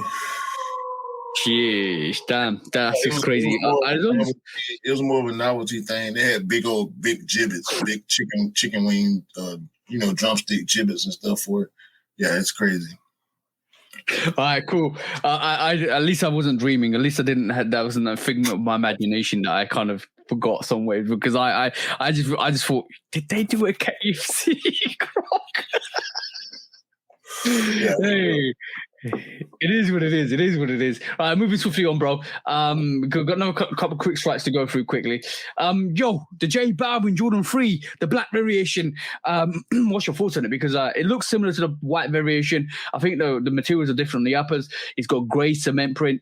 I still got the Medellin sunset at the back, which showcases the Medellin sunset. But what's your thought on it? It's great. It's better. It's better than the white one.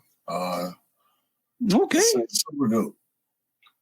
Okay, cool. I agree. It's a really good sneaker. I think the equivalent, both of them are dope.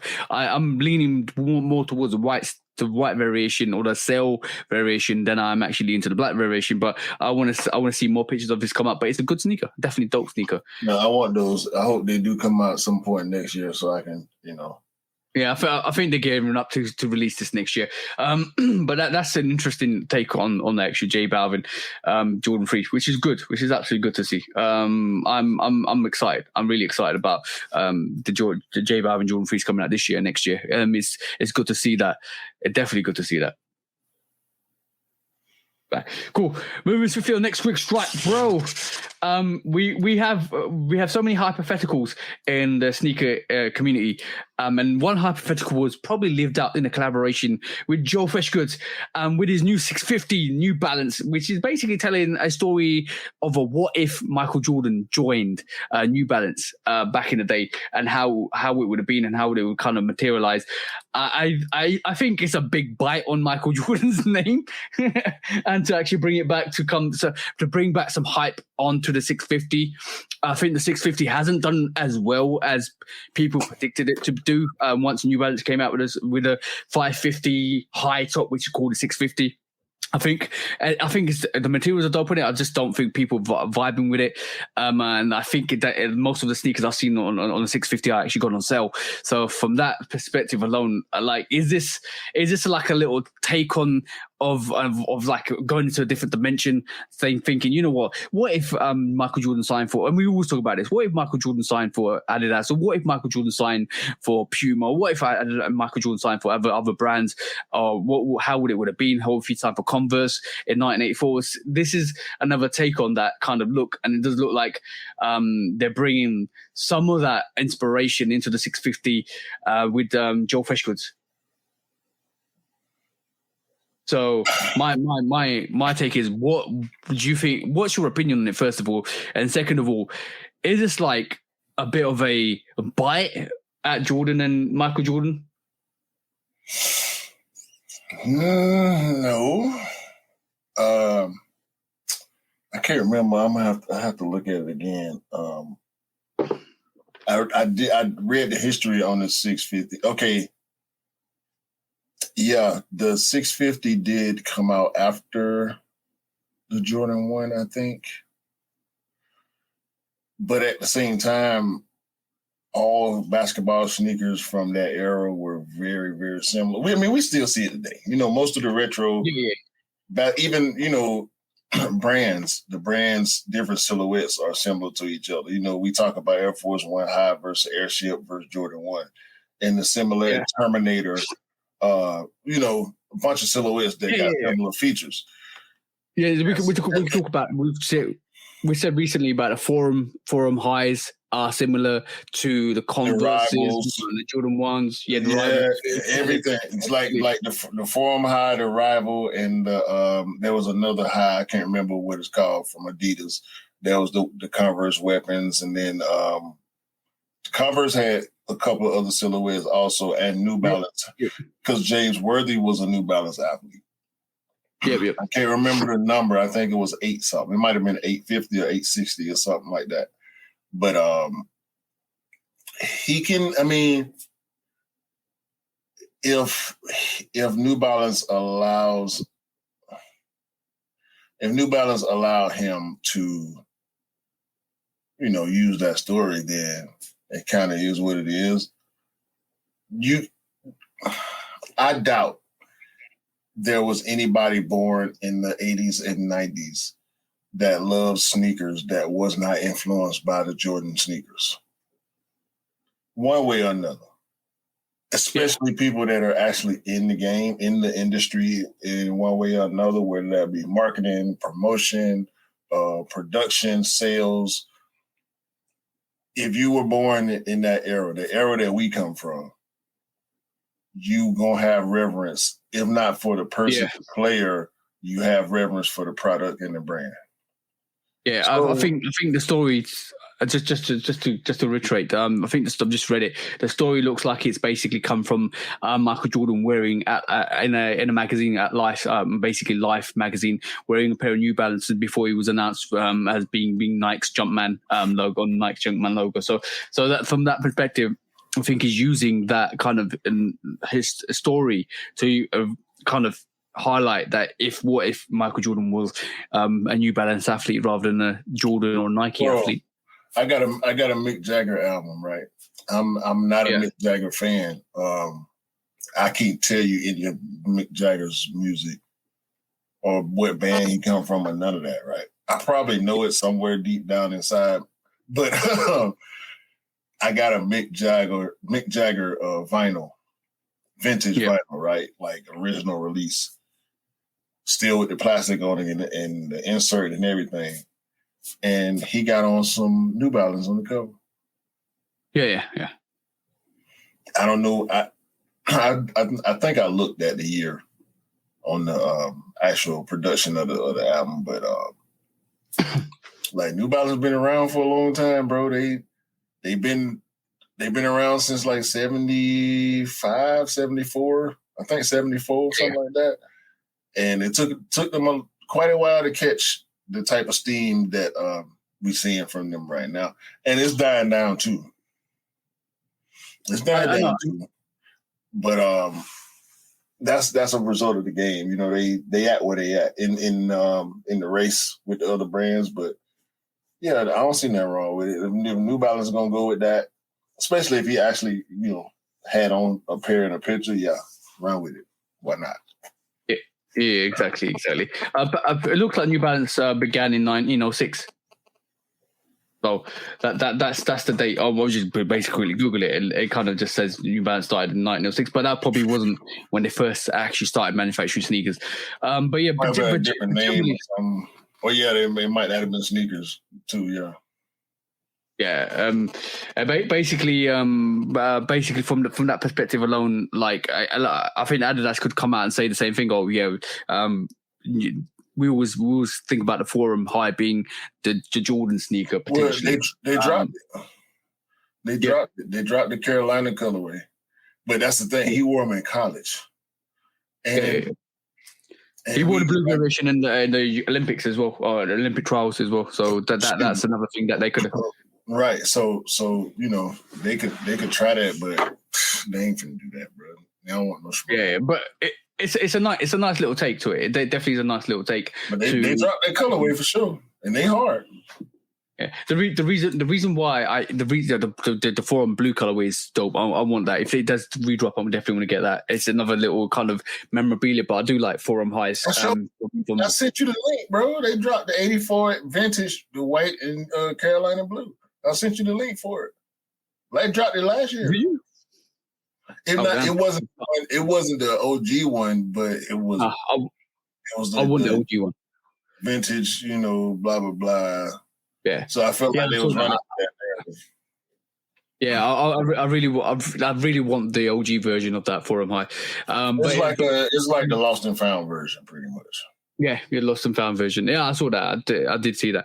But the thing is, I think a lot of when you put it from that perspective, I think that kind of plays a compliment to Michael Jordan and Jordan brand and everything he's done, because it kind of still aligns Michael Jordan with some kind of hype that he still has in terms of the sneaker community. Because if other brands are using a hypothetical as a collaboration, that just goes and shows you that Michael Jordan did his thing, and it's still kind of happening to this day, and it's still kind of people need that same energy sometimes to actually bring some hype behind sneakers, which is good to see. Like it's a tribute to Michael Jordan. Yeah. But yeah, I'm not mad at these. Definitely not mad at these. These are nice. I think 650 is a nice silhouette. I should have picked up the red variation, the black and red variation when it actually went on sale for £44, bro. It was on sale for £44. I don't like them. I ain't like, especially the black and red. I liked a lot of the white colorways. More than I like the that red colorway. Yeah, it's definitely interesting. But yes, that was all the quick strikes. I'm talking about main subjects. Main subject time, bro. There you go. Cool. Yeah. I saw that. I just don't like the vintage effect on it. This is why I didn't buy. It's sitting and they on sale. So, yeah. They put them out there, but it didn't work. It didn't work the way they wanted it to. Bro, that sneaker was like £200. Yeah, that's crazy. Like, yeah, it's on sale for half price now. But yes, talking about our main topic today, bro. The sneaker mobbery that we having to see in terms of the resale. We touched on the subject a little bit earlier about how people resell sneakers at the in front of the retailers. But recently we've been talking about this, and I thought we would bring it up as a main subject today. There's levels to this sneaker mob culture, which obviously we have people pay other people to stand in line. We see connections with back doors. We see people trying to buy sneakers as soon as they're released from other people. We see people selling sneakers out. How deep does this rabbit hole go? I need to know, because obviously the UK is a bit different. We're still catching up in terms of that agenda. And I don't think there's not organized more. I wouldn't say organized crime. More is not as organized as it is in the States. So how deep does it go? I don't think it's as deep as it may seem for some people. I do know of people who use it. They use sneakers as supplementary income in the way of not having a job, making sure that they don't have to have a job. I know a lot of people that do have a job that do it also, but the people that don't have a job that do it, whether they're self-employed legally or illegally, and the ones that are self-employed illegally are the ones that are the worst with it. Those are the people that you have to worry about if you lighten up. Those are the people that are bringing bodies that are unstable, whether they are other self-employed, illegally self-employed individuals, or drug users or alcoholics or whatever the case may be. You see all that type of stuff, and then you get the other guys that are they super clean. They come through. They don't stand in line because they got the back door, and they paying 50 over, 60 over, 70, depending on what it is per pair. They paying all this extra money over that the average consumer is not willing to pay. And in a lot of cases, the average reseller is not willing to pay also. So the high-level guys like that, or the super connected people that have relationships that are mutually beneficial. Hey, this is what I do. Yeah. I can do things for you that you wouldn't be able to do for yourself, and in turn, that's what I need. I need when I call you, our relationship is gonna be in such a way that when I call you for these sneakers, there will be no question. Yeah, it's a favor for a favor kind of situation. But like the reason why I say that this goes down, if you go down this rabbit hole, it gets very complex. Like now we're seeing, because there's no resale, because some sneakers are not reselling as like they used to. Now, obviously, maybe a year or two back, we saw robberies in Scotland where freighters were stopped and the actual stuff was looted. That's different.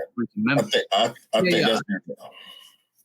But the thing is, I know it's different, but the thing is that there's so much high commodity in these sneakers that when we talk about sneaker mobbery and all of that stuff, we're talking about situations where, like, if you get into a crime, like you just said, unsavory people, when they come together and start doing stuff like this, it gets a bit more complex. Yeah. No. Make no mistake about it, bro. Make no mistake about it. When these guys go and hit these trucks and hit these trains and smash and grab in these stores, they already got customers. Yeah. Whether it be your local reseller that do it from home or out the back of his trunk, whether it's the guy that owns a store, or whether it's the local drug dealer that just want to be fresher than you, or whether it's the local rapper that it's the same difference. He gonna be fresher than you regardless. So they got. I severely doubt majority of these people that's doing these robberies and these heists. Yep. Not necessarily heists, but people that's doing the robberies and stuff are wearing the stuff. Yeah, they gonna keep some stuff for themselves. Yeah.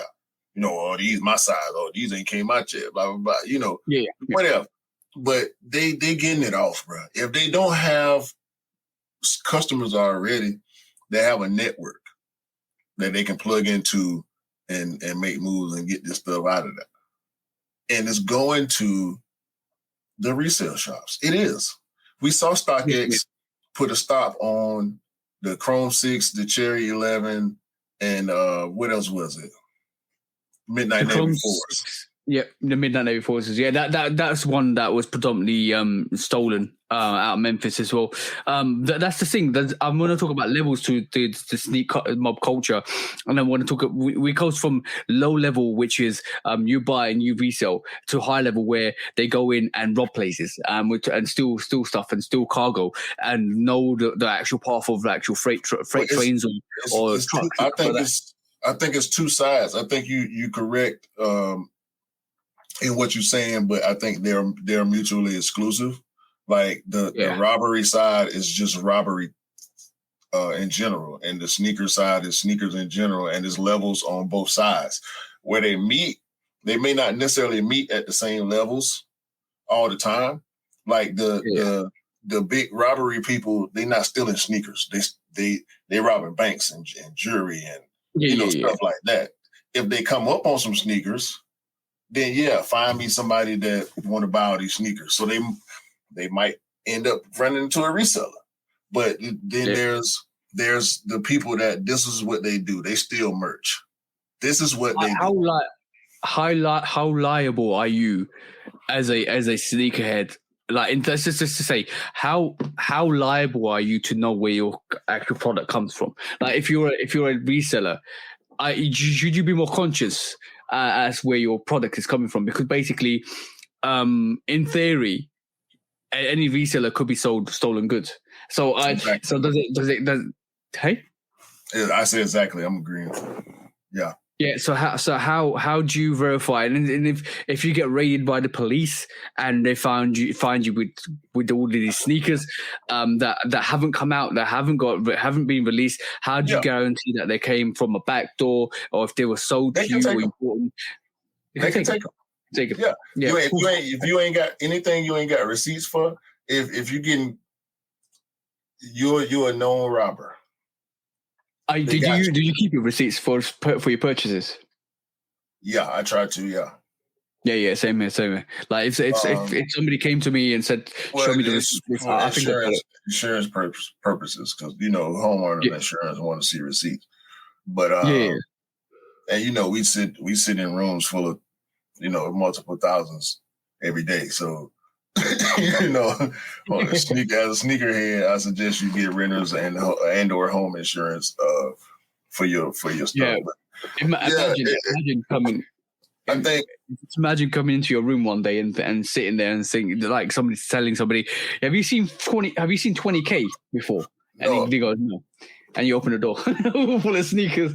Well, very much. And they may or may not understand. And we're not talking about spent value. We're talking about market value. If you want to talk, because that's how you got to view your collection. That's not how insurance going to look at it, but that's how you look at it. Yeah. But as far as the sneaker mobbery, the sneaker underworld is concerned, there's so many levels and they're different size. As sneakerheads, we stop at, is it real? As a reseller, they probably stop there too. Yeah. If they care, because we know some of them, they'll sell you whatever.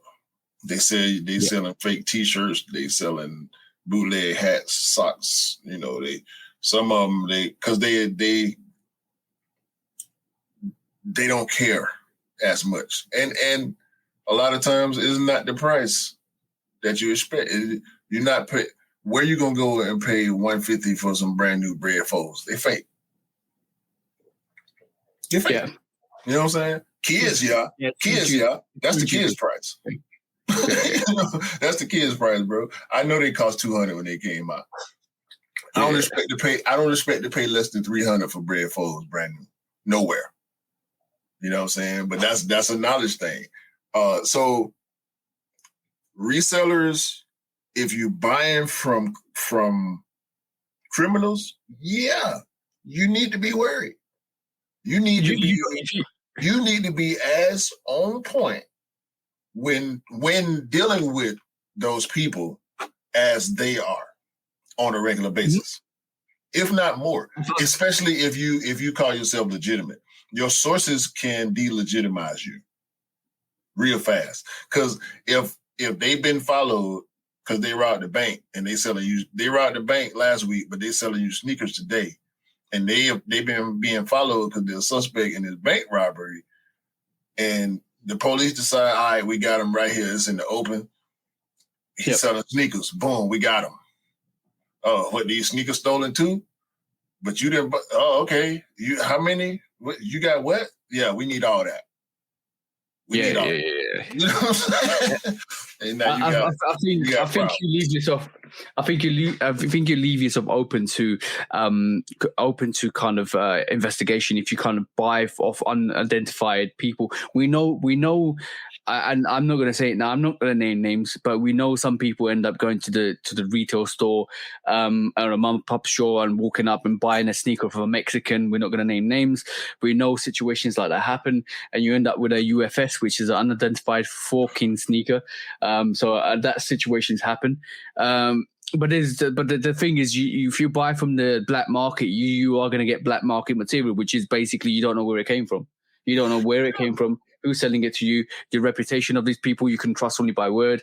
Even if you legit check it and it's not legit, it could probably, and if it's not legit, you can't return it. So you're loaded with this pair of sneakers that you're going to kind of off to the people that are not aware that they're not legit or fake. Bro, there's all these levels to this. We're talking about levels from going into buying a sneaker off a retailer to then lining up for somebody else, then backdooring sneakers off retailers, then all of a sudden going and buying it from secondary market and kind of waiting for the price to go up to then going in and blatantly robbing places. And it kind of like the more infamous sneakers come within the community and outside the community, and the more they hold value, the more it seems like these cases increase, especially which we're going to come on to later, especially situations like Memphis, and then we had situations all over the place in the States where even like UPS drivers would not UPS, or delivery drivers were dumping just stuff in the wilderness, right? Okay. Let's go opposite ends of the spectrum real quick. Yeah. Kid, suburban kid. Yep. Nice family, parents got good jobs, good school, all this. Going to school, growing up, hey, sneakers are cool. Boom. Hey, mom, hey, dad, I want sneakers now. Now I'm looking at sneakers. What? Yep. Resale. Really? These shoes I got on, I can sell them for $300? Hey, dad. Dad work at the bank. Dad a financial dude. Hey, dad, look at this. What you think about this? Hey, if you think it could work, why not? I'll help you. Just tell me which ones you want to buy, when you're going to buy them, and we can make it happen. Boom, boom, boom. Benjamin Kicks. Yeah. This kid turns into Benjamin Kicks. Am I right? Yeah, of course that's. Boom. Scenario 2. Urban kid. Bad environment. Not many options. Coming up, growing up. Sneakers are cool. Still. Going to school, sneakers are cool. Hey, mom, hey, dad, uncle, auntie, grandma. I like these. I don't know. Them cost a lot of money. How about we get you these? Instead, yeah. Find out about resale. You know what? Let me I need to figure something out. I'm gonna start selling crack. I'm gonna start selling weed. I'm gonna do what these other people around here do to get money, because I want these sneakers. And they start doing their thing. And they buying these sneakers. Find out, what? I can get $400 for these sneakers? I can get $300 for these sneakers? Let me figure out how I can get more of these sneakers. And I'm going to treat these sneakers just like I treat my product in the street. Mm-hmm. And guess what that come with? The mentality of the product in the street about these sneakers. Yeah. So when I pull up to the store and there's a line out there, I don't care what y'all talking about. I need to be at the front of the line. Because me and these 4 people that I brought with me from the hood, whether they do what I say because I pay them, or they do what I say because I got something they want, I need me and all these people to walk out with at least one pair. And I know it's 30 people in line, but I want to be up here. Who gonna stop me from being up here? No. Try it. Let's see. Mm-hmm. So guess what? If I don't get no sneakers, ain't nobody getting no sneakers. I've been there. You know what I'm saying? I've seen it both. I've seen both scenarios. You know what I'm saying? And I know both type of people.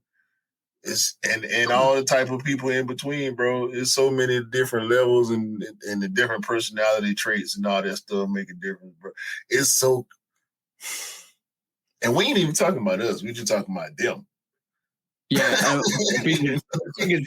that's the two extreme spectrums as well. In between, you've got the urban kid who basically is sitting there and thinking, you know what, I can get this sneaker, but it's too expensive because my family can't afford it. So what I'm going to do is I'm going to save money and potentially get 2, 3, or 4 of these, right? And then sell 1 or 2 or 3, and then I'll have one for myself, which is now free. So there's extreme versions, and what we talked about, the extreme versions, because in between there's multitudes of different levels to this, from like the extreme version of like what we just talked about, the urban kid going on further and involving it and treating it like a bank and just going robbing places and robbing stuff. So, and we see the Benjamin Kicks version, or the middle class to upper class version, which is I'm going to start a business. I've got connections. I'm going to make connections. I'm going to multitask, because it all depends on personality and money. It always comes down to personality and money. We talking about the robbers and stuff, right? What's the flip side of that? Botters. Yeah, we ain't talking about that. It's the same thing. Because are the botters selling the sneakers themselves? Like, are they buying for people? Is left some botters pre-sale, right? Pre-order. Yep. Some botters buy and get their whole stash, and they go to StockX, or they go to GOAT, or they go, you know what I'm saying? They go online with it. Some people, they get their stash, and they going straight to the resale shop. Give me 30 or 40 a pair, so I can make my quick flip is not the biggest flip. Some people are going to get they 10, 12, 15, 20 pairs, and they're going to hold them. They're going to hold them for 2 years, and they're not going to sell. They ain't going to sell one unless you giving them $350. And they don't care what the market say, because they banking on the future value. So they want you to roll with their logic. Oh, look, bro, I'm telling you now, it's got because in 2 years when they 500, you're gonna be wishing you would have gave me 350. You know what I'm saying? It's crazy, bro. It's crazy. But this is why we see resale shops last week sell their sneakers for like £360, bro. Even though you can go down the road and get them because they're sitting, and unfortunately, like when we reflect on that at this moment in time, where right this moment in time can you get a Palomino in the retail shop? You can't. Yeah, from that logic alone, bro, they're doing the right thing. But people making warning videos. Don't hold the Jordan 1 making the reseller warning. The value won't go. The value it costs $180, and the value is you can only get like $10, $15 a pair right now. And now all this, resellers warning other resellers and shifting, trying to shift the market and putting out narratives, trying to change narratives and putting out false narratives and and then we got the media that's either driving it or against it based on what that product is, in particular. So it's a whole lot that go into the thinking of it, the evaluation of the different products, and the acquisition, whether or not you got it on the up and up as far as getting it retail, which, that's our lane. We try to stay in the retail lane. When we can, when we have to, we'll go to the other side. And being knowledgeable about it is the key. At the end of the day. Being knowledgeable about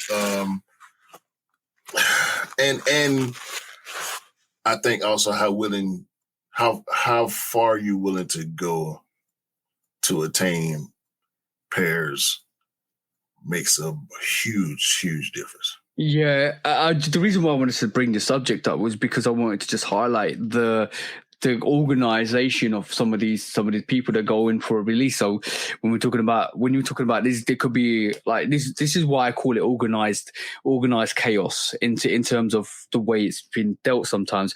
Because when you sit there and you're like, right, there's one person, there might be one reseller who's actually got a list, and you have to be properly organized to do this. You have one reseller or one person that's got like 5 to 10 to 15 people contracted onto him. So he's already invested like £20 to £30 or $20 to $30 on per person, right? He's got all of these people going out for him to pick up, to queue in line, to be the first people to camp out on site. And then these people are going to sell the sneaker to him. So they're going to give him the sneaker for retail plus the commission that they had to wait in line for, the number one. Then he's already got somebody or these people lined up to kind of take the sneakers off him. So instantly he's got instant income coming in. So when we talk about organization, I think in terms of the states, the organization is crazy because, but like when you think about it, some people in a queue that you go to, and probably most likely some of the places that I go to, if you have to queue up, these guys know the release is happening, know that some of these sneakers, what the quantity of the sneakers it is in the store, know what position to come, know when to line up, know how to maneuver in those circumstances. Even though somebody, like you said, somebody that doesn't care about a queue will jump to the front of the queue and shut it all down. Right. From that perspective alone, the organization on that, to know all of those details, to have connections within the store, to tell them what they need to know relevantly, it is organized mobbery, bro. Like in terms of the way it's maneuvered, bro, it is. Bro, think about it. Me, Cam, US. You, UK. Yep. Scott, Scotland. E, Africa. Yeah. We could have been put together some ringish sneaker. You know what I'm saying? Yeah. I know what you're saying. We in different countries, bro. We got people in different countries who we all know the game. If our motivations were different, come on, bro. Yeah. Think if we took our creative ambitions and focused them toward that direction, we'll be rolling already. From the time we all met each other, yeah, we'll be rolling already, bro. We got people. I agree with you. We got people. And I'm just naming those of us that we got Mars, the Netherlands. Alex from Mexico. Alex. Yep. Like, we got people around the world that we can connect with, and if it made sense, we could be doing all type of shucking and jiving out here. Yeah. I think since getting into the sneaker game, not sneaker game, into picking up sneakers. When I first actually started this, I found it really difficult in terms of picking up sneakers, obviously. Secondly, how to communicate with people, how to make the right connections, how to kind of, being fresh, you don't know how to maneuver. Now, looking back at it, being in this for quite a while now, I'm thinking, well, I can go to this store and talk to this person. I know people in this store. I know the person in this store. I know this person. I can contact this person. I know if I can't get this, I'll talk to Scott upstate. In Scotland, I can do this. I can do that. And you're automatically maneuvering, and you're thinking, oh, okay, cool. I will call up the retail store, ask them this and that, or if they've got stock. Yo, bro, the development of kind of knowledge by learning and doing stuff is huge, because right this moment in time, like, even when you miss a sneaker, you don't really miss a sneaker. I've been on numerous occasions. Not every time. I've been on numerous occasions where I've missed a sneaker and somebody's got me. Like the Lightning 4s. I had the bro come through. He actually copped twice, and I actually copped my size. Dell copped me the Lost and Founds.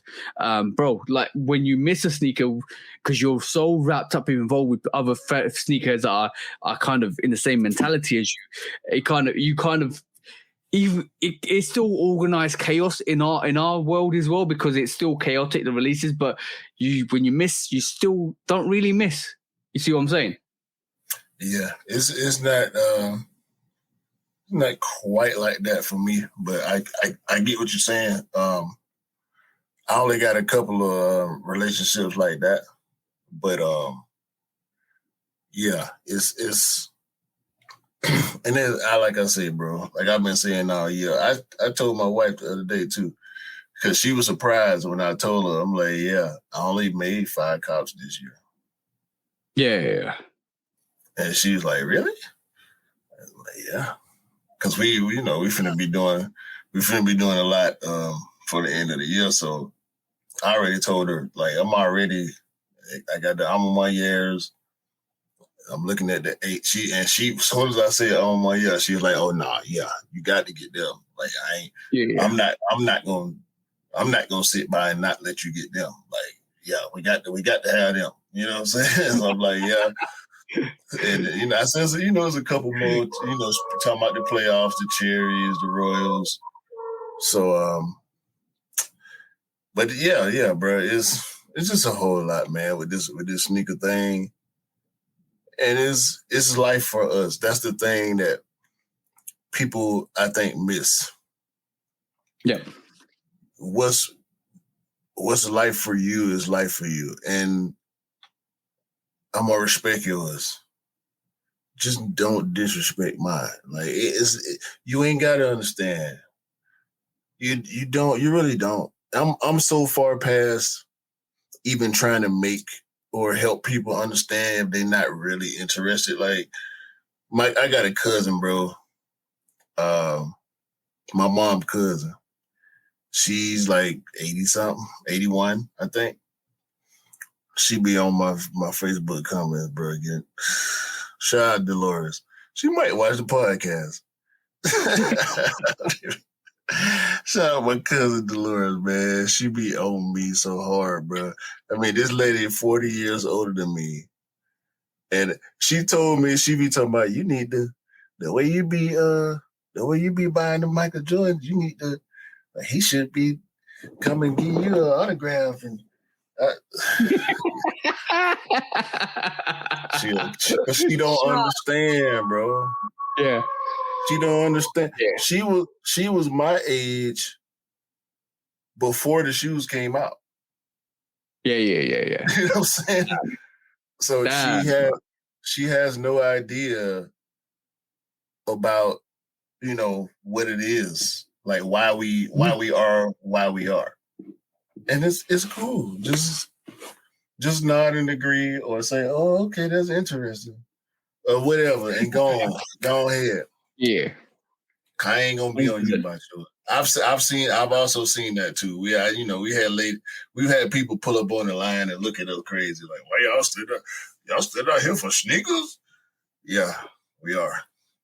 Bye. And then you know what the best thing is when somebody comes up to you, what are you lining up for?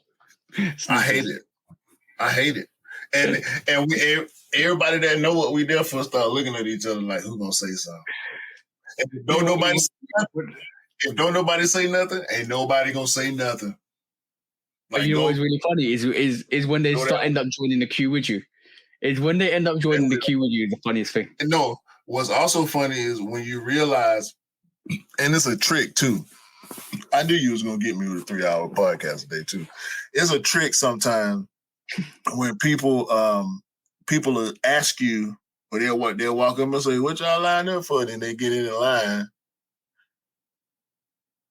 and they try to assimilate, or they try to act like they know what's going on. That's when it's funny, when they don't get an answer, because the sneakerheads, I've seen it too many times, bro. The sneakerheads all look at, especially if some of us know each other, we all look at each other and be like, here it comes. Somebody say some Air Max, knowing we lined up for the Toro 14. So, oh yeah, some Air Max come out today, right? So if the person do get in line, they go in there asking for the wrong thing. The best response is when they end up turning up and saying, "Oh, you getting them new Michael Jordans?" No, listen. But then people will try to skip by saying, "I'm just coming to shop," because you know if somebody, especially if somebody at the door controlling the line, they'll say, you know, are you here for the release, or you just want to shop? And they'll say, I just want to shop. I've seen sneakerheads and resellers know what's going on and act like they don't, just to get in the store and then try to get to the register and cop. Like, nah, bro, you wouldn't even. No. Some sneaky shit, bro. Trash, bro. And of course, we all standing outside the store looking at the register like, bro, don't get beat up out here. We will all converge on this store, beat you up, kick you out, and then get back in line in the same order. Because we already know. It don't matter who gets sneakers now. We just know you not finna get one right now. You got to go back there, partner. I think the worst thing is when you're waiting outside the store and somebody rolls out a whole big consignment of just sneakers on a tray, and you're like, every single size run ×2, and you're like, what? They only do that at Nike Linux, bro. They bring them. They get sizes from the time you walk in the door. So the line is outside. When you walk in, they got 2 lines. They got 2 people that's gonna ask you what your size before you even get in line to let you know if they even got it or not. And by the time you get to the but way before you get to the register, you and everybody in front of you size is already there. And they rolling them carts out, bro. 30, 40 pairs at a time. You'd be like, oh my God. Is that really 30 pairs of lost and founds right there in front of me? I want all of them. You know what? The worst thing would be if they rolled it out the store while the gates are still closed, and then they said, which is about half an hour before the release, and they said, pre-order your sneakers. You know what happened? You know what happened? There'll be a sneaker court that following Sunday. That's what happened. You know there is going to be. All right, cool. We're gonna move on to the next topic, but before we do, I just want to take this doesn't have to be long because I don't want to keep you here too long. And I know we've just passed the 2-hour mark because obviously we just got carried away with subjects because we're quite interested. But I want to know, as a sneaker influencer, or the relevance of a sneaker influencer, does it depend on your sales or how relevant you are to the community? Now, I say that because we saw the Khaled fights not do as well as a lot of people thought. But even though they were an amazing sneaker, by the way, we're not talking about the silhouettes, or we're not talking about the colorway or the sneaker itself. We're talking about the influence of a collaborator. So like we see that now, we see the Fat Joe Air Force Ones. The blue variation came out. They slightly sat. What? And the blue variations came out just this week, and I think they were sitting, and Scott couldn't cop because they won't ship outside of New York. So that happened, and I don't think that blue variation is coming out anywhere else. But also there's a black variation of the Travel Squad sets is coming out. And it's not gonna. I don't think the resale is high on that, so I don't think it's gonna do as well. But we know Fat Joe is a predominantly big sneakerhead, and TJ Khaled is another big sneakerhead. But then you see the other flip side where Travis Scott is doing crazy things and everybody's super hyped behind these releases and they sell out.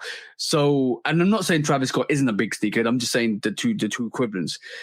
So now, is your influence more important, or is the hype more important in terms of a sneaker release? And I say this just as a quick question, because I want to know what your thoughts on that is. What's more important for you? I think hype and influence are one and the same, really. Because one lends itself to the other.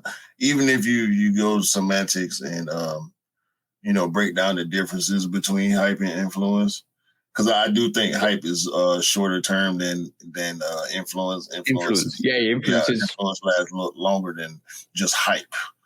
But hype is for like trends and fads or whatever. But so with that being said, I guess you can kind of say influence makes the bigger difference, because I think influence comes with lineage. And influence comes with a positive track record. In most cases. Because influence comes with allowances. Influence comes with partnerships and branding opportunities and all that type of stuff. You know what I'm saying? Influence comes with positive feedback from things that you've done prior. Hype can come from nowhere and mean nothing, or it could come from nowhere and mean everything. It could turn into something influential. Yep. It could be, the hype moment could be influential. We talking about Terrace Square Air Force Ones, but it's Fat Joe. The sneaker is hype, but it's Fat Joe still. You know what I'm saying? Yeah. Versus it brings a bit more weight. But it brings a bit more weight to the right. Yeah. The sneaker has its own influence on the culture as a product, and it's because it's attached to Fat Joe, and it's a sneaker that exists that didn't supposed to exist only so many pairs ever made, and all that stuff that come with Fat Joe. With Khaled is different. Khaled is Khaled ain't got no he got sneaker culture influence, but Joe, the fact that he already had a product that he can know that people already want, it's a little different. But I do believe influence matters more. If we talk about in sneakers, influence matters more because you can create hype because of your influence. Hype don't necessarily bring influence. Ultimately, I think it depends on the sales, and it depends on how much product you sell. In terms of from the branding point of view. So if like the college went on sale, and I think the brands are looking at that, or Nike and Jordan brand look at that and thinking, okay, cool, it didn't go as well as we'd hoped it would, but it still was a dope release for the collaborator. I think the Terror Squad is going to lie in that equation as well. It's a influencer that has a really good reputable stake in the sneaker game, so this is a good collaboration to have. But ultimately, I think the brands look at it as how much product can we sell. And it's always going to be that how much product can we sell for the price that we want it to.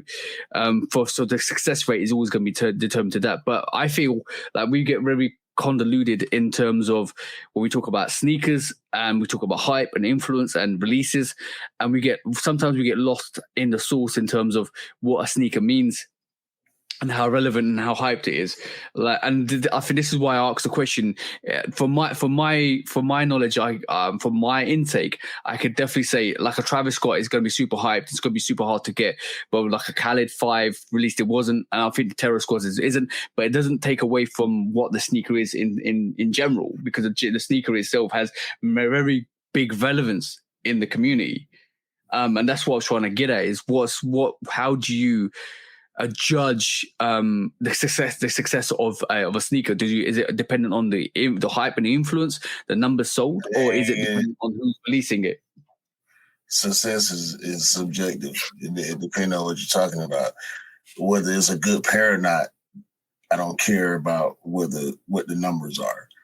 If you just want to talk about numbers, okay, hype pairs are gonna sell, of course. So all the hype stuff is going to sell out. Where the resale land at, if you want to judge success off that, that's another, viewpoint that you can have. As a wearer of my sneakers, are the materials good? Is the colorway good? Is it comfortable? Successful. If the colorway is good, whatever, like all. This is successful to me. Yeah. Did it sell out? No. It went on sale. It's still success. It's a Space Jam IE low. I like it. It's comfortable. I like the colorway. I like the materials. It's successful to me as a sneakerhead, as a person that buys shoes to wear. So for us, and I know you feel similar to that.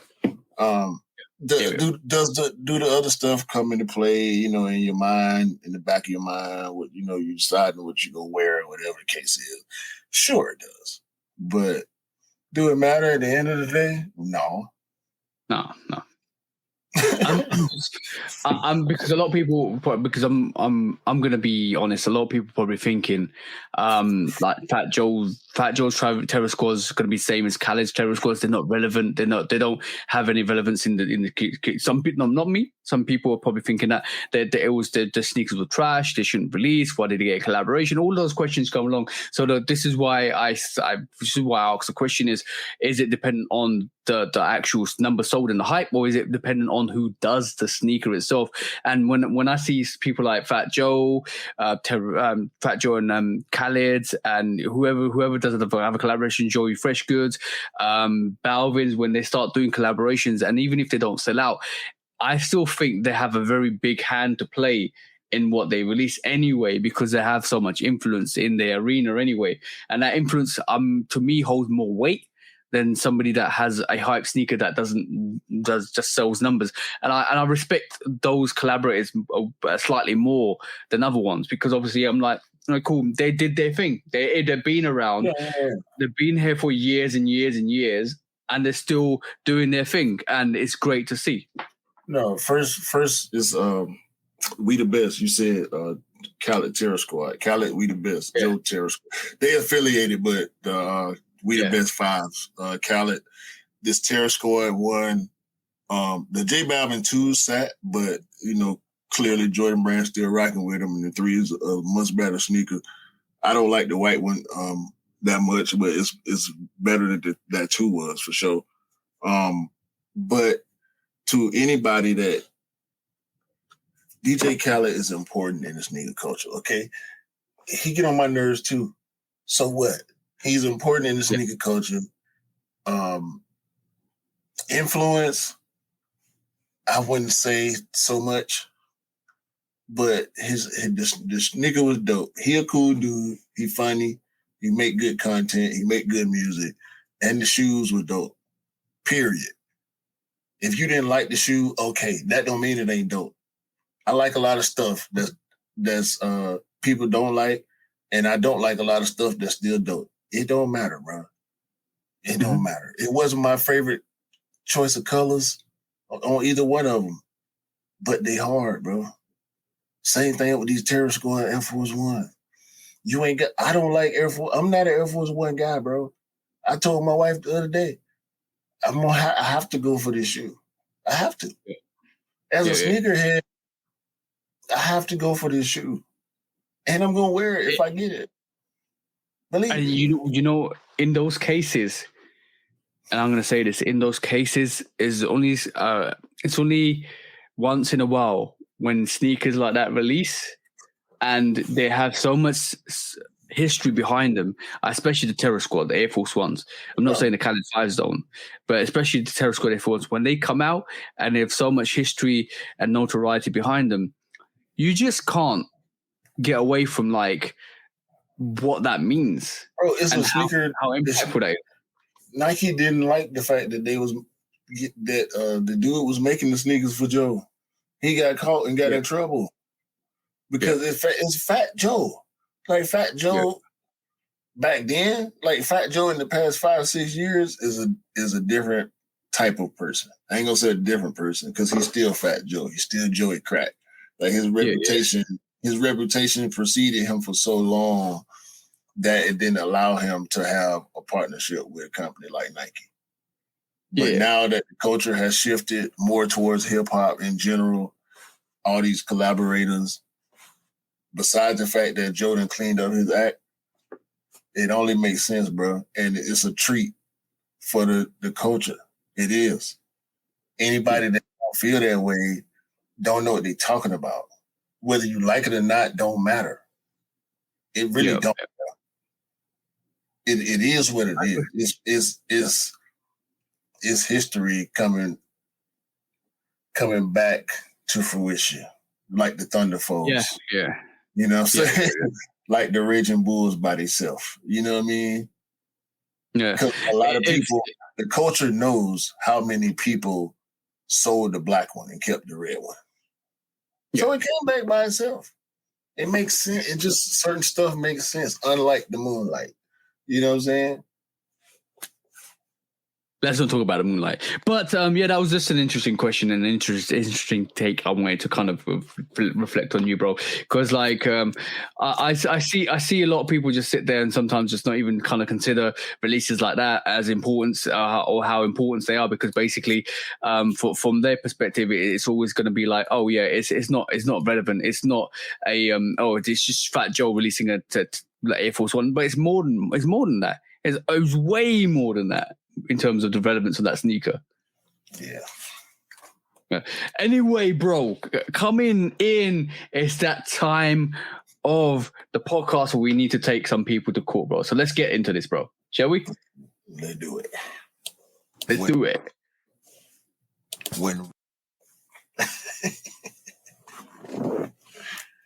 When resale is too high. Damn resellers. Order. when hype beats go too far. These damn hype beasts. Order in the court, order. The back door opens. Guilty. It's time for Order in the court. the sneaker court of public Guilty. opinion.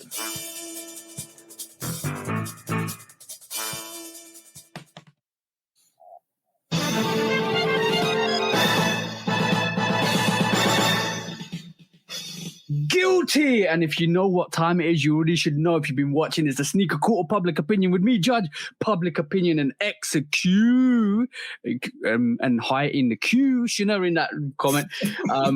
What is up, bro? What is up today? Because we got 3 cases on the docket, 3 naughty people on the agenda, 3 people that should be punished and should be condemned for their bad behavior. All right, let's do it. Are you ready for this?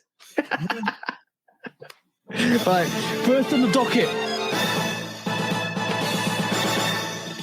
Joint case, bro. First of all, it is the thieves that stole 200K worth of Nikes from the store, bro, directly from the store in our favorite town, Memphis. Yet again. Is this the first time? No. Is this the second time? No. Will it be the last time? Probably not.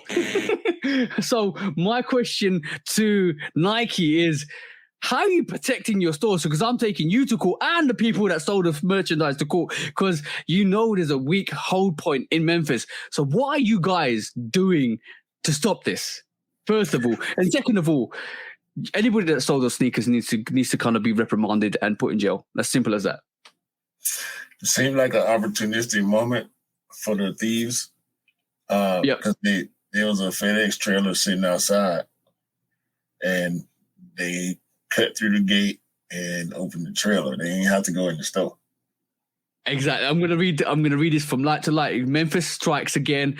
At around 4 a.m. Thursday morning, thieves broke into Nike employee store and got away with 200K in merchandise, according to Memphis police. A store security guard was on break when he saw a loud boom and saw men open the storage trailer door behind the store.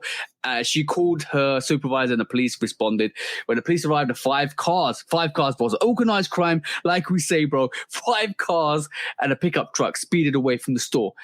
Memphis is, like, this is the emphasis they're going to use. Memphis has been a hot target for robberies, as 800K worth of Nike's products were stolen last year, and just last month, 400K worth of Nike products were stolen from boxcars. So my question, bro, is this Memphis mob are on the loose. What is Nike doing about it? Filing insurance claims. Yeah, exactly. This is what I'm going to say. Filing insurance claims, getting the money back, and squat deadly on the actual consuming front, because obviously these sneakers are going missing. So on that front, bro,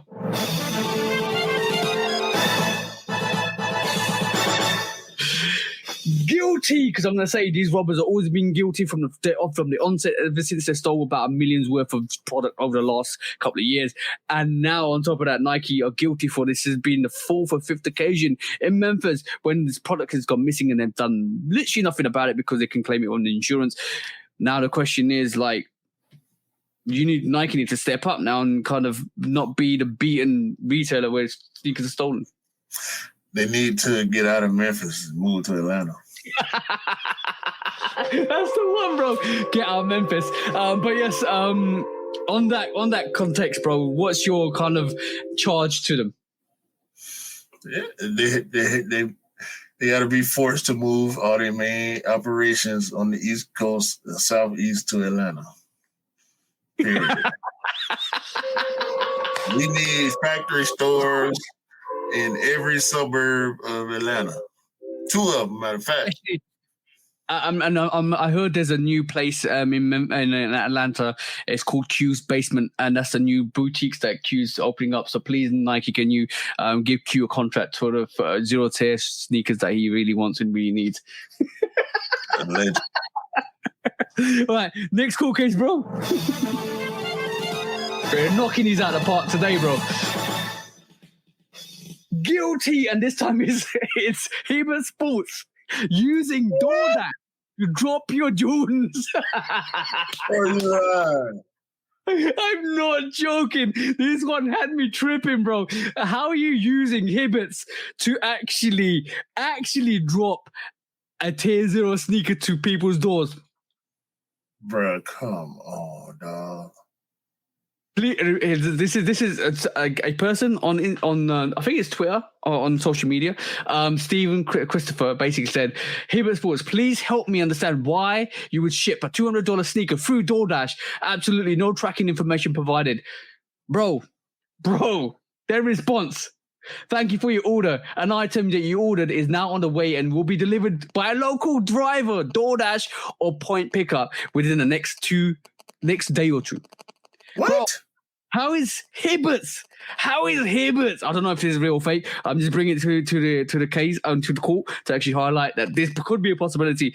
And it's a Palomino Jordan 1, bro. How is Hibberts using DoorDash, a food delivery company? Is it food delivery company predominantly, isn't it? Yeah. To deliver sneakers, bro. Yeah. If this is not bad behavior 101, I don't know what is. Given the speed of this delivery, no tracking information is associated with the shipment, but the rest assured it will be delivered on time. Basically, the Hibberts have full confidence in DoorDash, even though DoorDash you can just steal their sneakers, dash their sneakers, no tracking information, no way to know where their sneakers are, no signature. Bro, how do you know your sneakers are going to get delivered on time? That's all I'm saying. That's crazy, bro. When I saw this week, this is crazy. Come on, Hibbert. Y'all supposed to be one of the good guys, man. Y'all been doing good for a while. The point system. Hibbert is where I got them taker threes from for $100 or whatever. Like, come on, Hibbert. Come on, Hibbert. Oh my God. This is real like the behavior right here. Guilty. What's the charge, bro? What is the charge for this? They have to put Foot Locker signs on top of the Hibbert signs for a month. Is Foot Locker that bad now, bro? Need construction crews ASAP to come and hang Foot Locker signs on front of all the Hibbert and City Gear stores for a month. So, and their sales gonna go down just because it's got Foot Locker in front. Watch. Yo, bro, I can give you a better judgment on that. It's Hibbert should do a buy one get one free. If your sneaker isn't delivered, you get one free after that as well. Or even better, buy one get one free for you DoorDash. If it gets delivered, you get 2 pairs. Oh, bro, this is crazy. This is the craziest story I've ever seen. But last but not least, bro,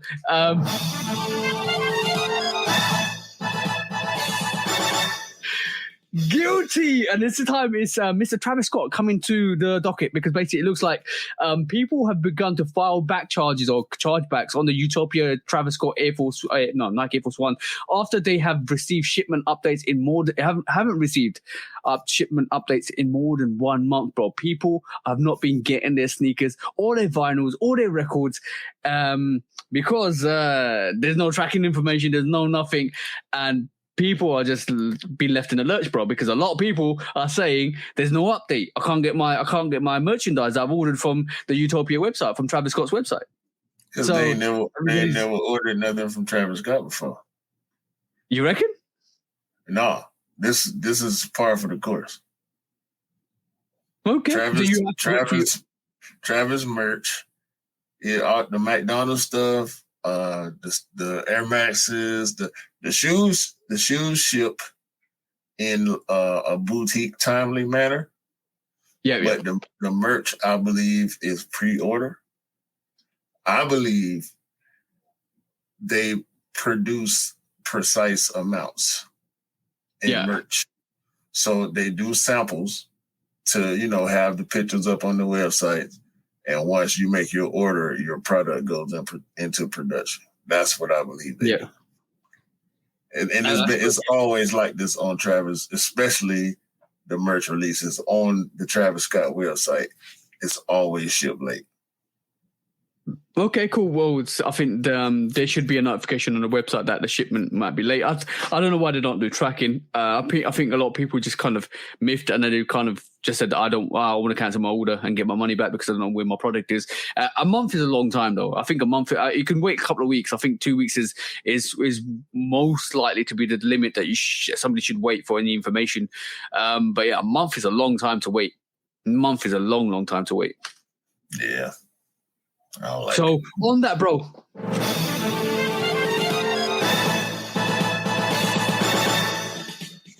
Guilty. What charge are you giving it, bro? I say the impatient people are guilty. And I understand, but these are people that ain't never shot with Travis before. So Travis need to put out some type of warning. And all these council orders need to be paid back ASAP, and Travis is gonna have to just eat that merch or resell it. I don't think you have a problem reselling it. Let's just be honest. Just in terms of that, you just reversed it to the actual impatient people. What's your time limit? What's your time limit though? What is your time limit?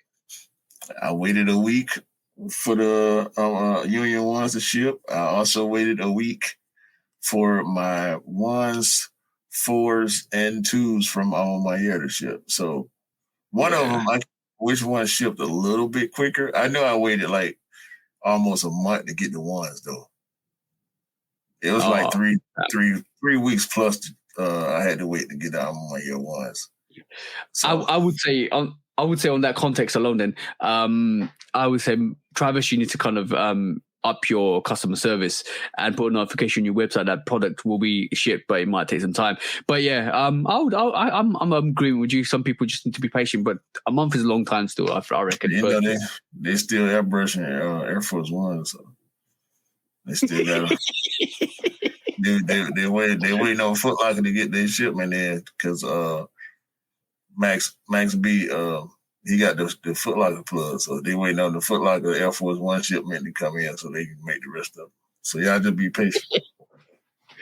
On that note, that was Sneaker Court for today. When resale is too high. Damn resellers. Order. When hype beats go too far. These damn hype beasts. Order in the court. Order. When the back door opens. Guilty. It's time for order in the court. The Sneaker Court of Public Guilty. Opinion.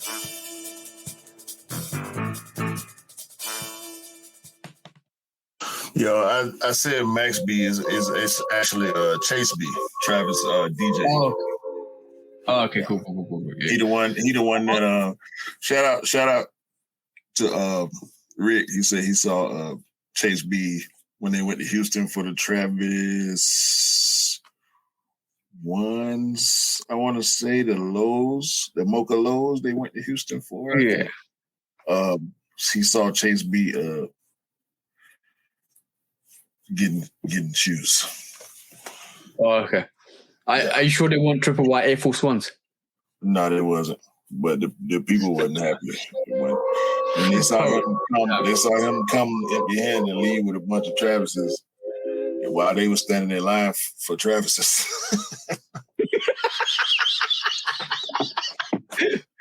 That's what you call sneaker mobbery. It's who you know, not what you know. And Travis DJ, and they was at Travis store.